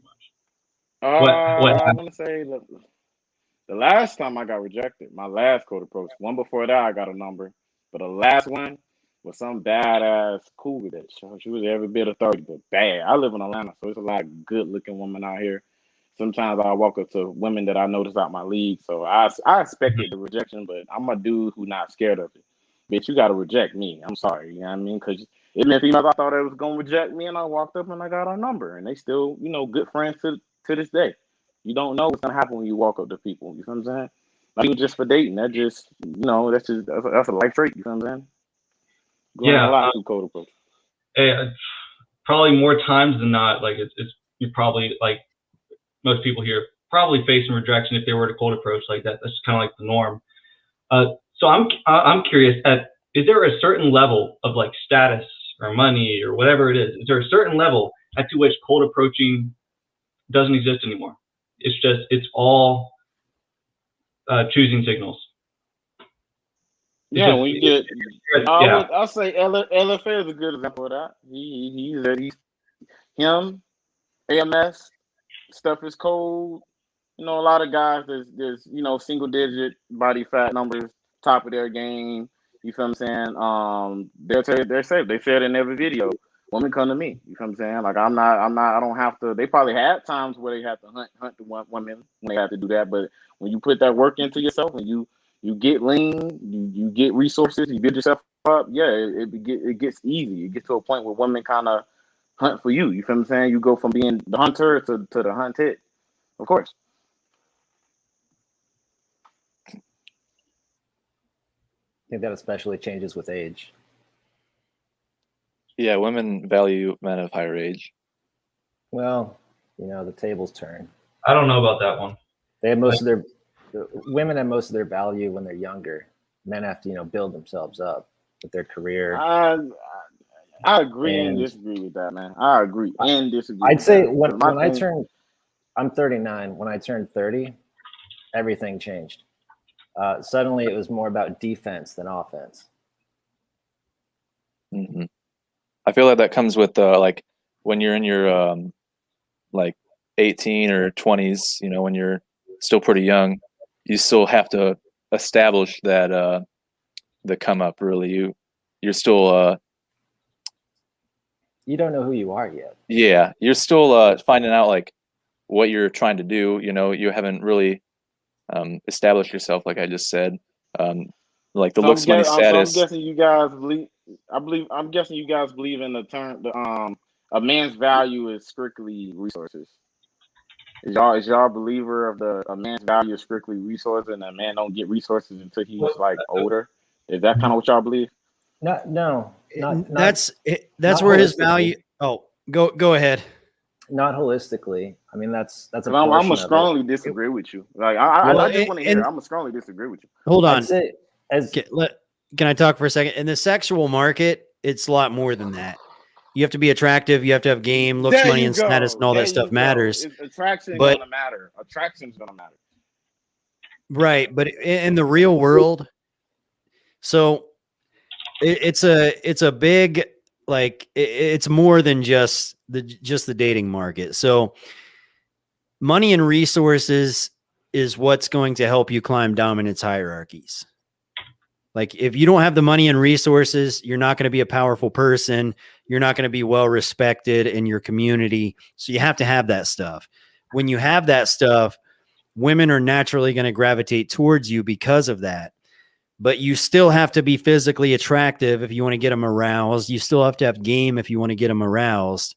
All that stuff matters. But money and resources should definitely be something that you're striving to achieve. Like it's important, definitely. Yeah, but it's not important just for women. You should be doing this stuff just for yourself. Yeah. And like multiple people will say, the woman is the accessory. She's not the prize. Right. She's on the sidelines. If she wants to join you, she's a byproduct. Saying, like if you vibe with someone, exactly. Yeah, like if you vibe with a woman, then like you're gonna want to keep vibing with her. Like, but if she's not bringing anything to the table, like don't waste your time with her. Don't try and chase her. I'm not saying anyone's like necessarily like wasting their time trying to chase her, but if you're just trying to increase your looks, money, status just to get the girl, then like you've already lost. Like you shouldn't be doing that for anyone else's validation. You should be the one validating them. Yeah. CSS element. What did you have to say about that? I'm just going to say there are many facets to attraction. and the weights and measures change as you age and also as women change. When I was younger, I was living on a mattress in the basement of a house with 5 other guys, and I was getting laid all the time. You know, these girls didn't care. But now that I've gotten older, now they're looking for different things. You know, they're looking for more resources. It's not everything, but it's more important now because they're looking for more security. It's not all fun and games anymore. Are you referring to girls that are older as you have gotten older, or are you referring to you as of now with younger, Yeah, because they look at you and you're older? I'd say women more in their 30s. Okay. I respect. Hey, Element, I respect that, bro. That's some real shit you just said. I Sorry, my respect that, man. fucking Siri went off. What were you saying? I said I respect what you just said. Like that's some real shit you just said, man. The game keeps changing. You have to keep evolving. You know, it never gets old. It never gets boring, which is one of the amazing things about life. There's always new challenges and new difficulties to overcome and to understand. Mm-hmm. And women are part of that. Yeah, I think no one has completely figured out women. That's why there's so much content and so much text and so many YouTube videos, because everyone's trying to continually figure it out. It's like an endless rabbit hole. Yeah, what I was about to say on that is to add on to what Element was saying. Younger, I think he was saying he was attractive, as in he didn't need, resources to get it. Of course, he was in school, he worked a job to get it, but he didn't primarily need that as you have to have this to get women. I think he was attractive to women at a point in time. It's not just looks, it's having a good personality, being good humor. Yeah, that's however it was he was getting at. But I think as you get older, looks fade. That's what women and men. You feel what I'm saying? And maybe your resources will really help you out now. You feel what I'm saying? We're getting women, and that's just what the game is. And I respect that. That's why I said I respect that. Okay, guys, we've been running for way longer than I planned on running for, so I'm just going to go around this panel and let everybody give a quick final thought, and we're gonna close this thing up. Sorry to, but we've been on for almost 3 hours. I try to go for about an hour and a half. Anyways, so Davy Jones, any last thoughts? I feel like attraction is a spectrum. Men, attraction doesn't matter quite as much. It's more like the status when you get older. It doesn't matter if their attraction goes down with age because their status improves. But with women, it's the opposite. That's just the marketplace value. Very true. A woman's at her highest status at a young age, probably around 20, and a man's probably at his lowest status around 20. Mm-hmm. But her status goes down after 20, and his status continuously goes up. I agree with that 100%. Lebowski, any last thoughts? Yeah, I have some. So for you watching, just 3 things. Do not cold approach. 100% focus on yourself. Build up your money. Build up your muscles, just like LFA says. Forget the cold approach. Focus on yourself. Build up yourself. And I'm telling you, because whenever you introduce a woman into your life, and you're trying to build at the same time, and you're starting out and you're quite early on, it's harder to build when you're in that relationship. So just focus on yourself. That's all I got to say. I agree with that too. All right. CSS Element, what's up, brother? Any last words? I just say I appreciate these forums where men can come and chat and have some fellowship. I think that's really important. There were times in my life where I was so wrapped up in the girlfriend and the girl stuff that I lost relationships with other men in my life, and reconnecting with people I personally know, but also reaching out also on the internet. All guys struggle with the same shit. So it's important that we share information and keep a positive attitude as well. Okay. I agree with that too. All right. Adam before Eve, any last thoughts? I was gonna say something on what y'all was just saying, but since old guy got something against code approach, I'm gonna definitely in my point with defending it. It's simple, guys. If you wanna, you feel what I'm saying? I understand a man's purpose don't got nothing to do with a woman, and he should be building himself up. Yes, of course, all that don't concern the woman. But if you want some pussy, speaking to the guys that want to actually they have free time and actually want to date, if you're gonna log on to Tinder, don't do that. Get off dating apps. Boots on concrete. Go out there, stop being a pussy, walk up to a female that you find attractive, and don't be scared of the results. Cold approach was there when your granddad was out. That's why your ass is here. It's gonna be here 80 years from now. So if you're a pussy, don't cold approach.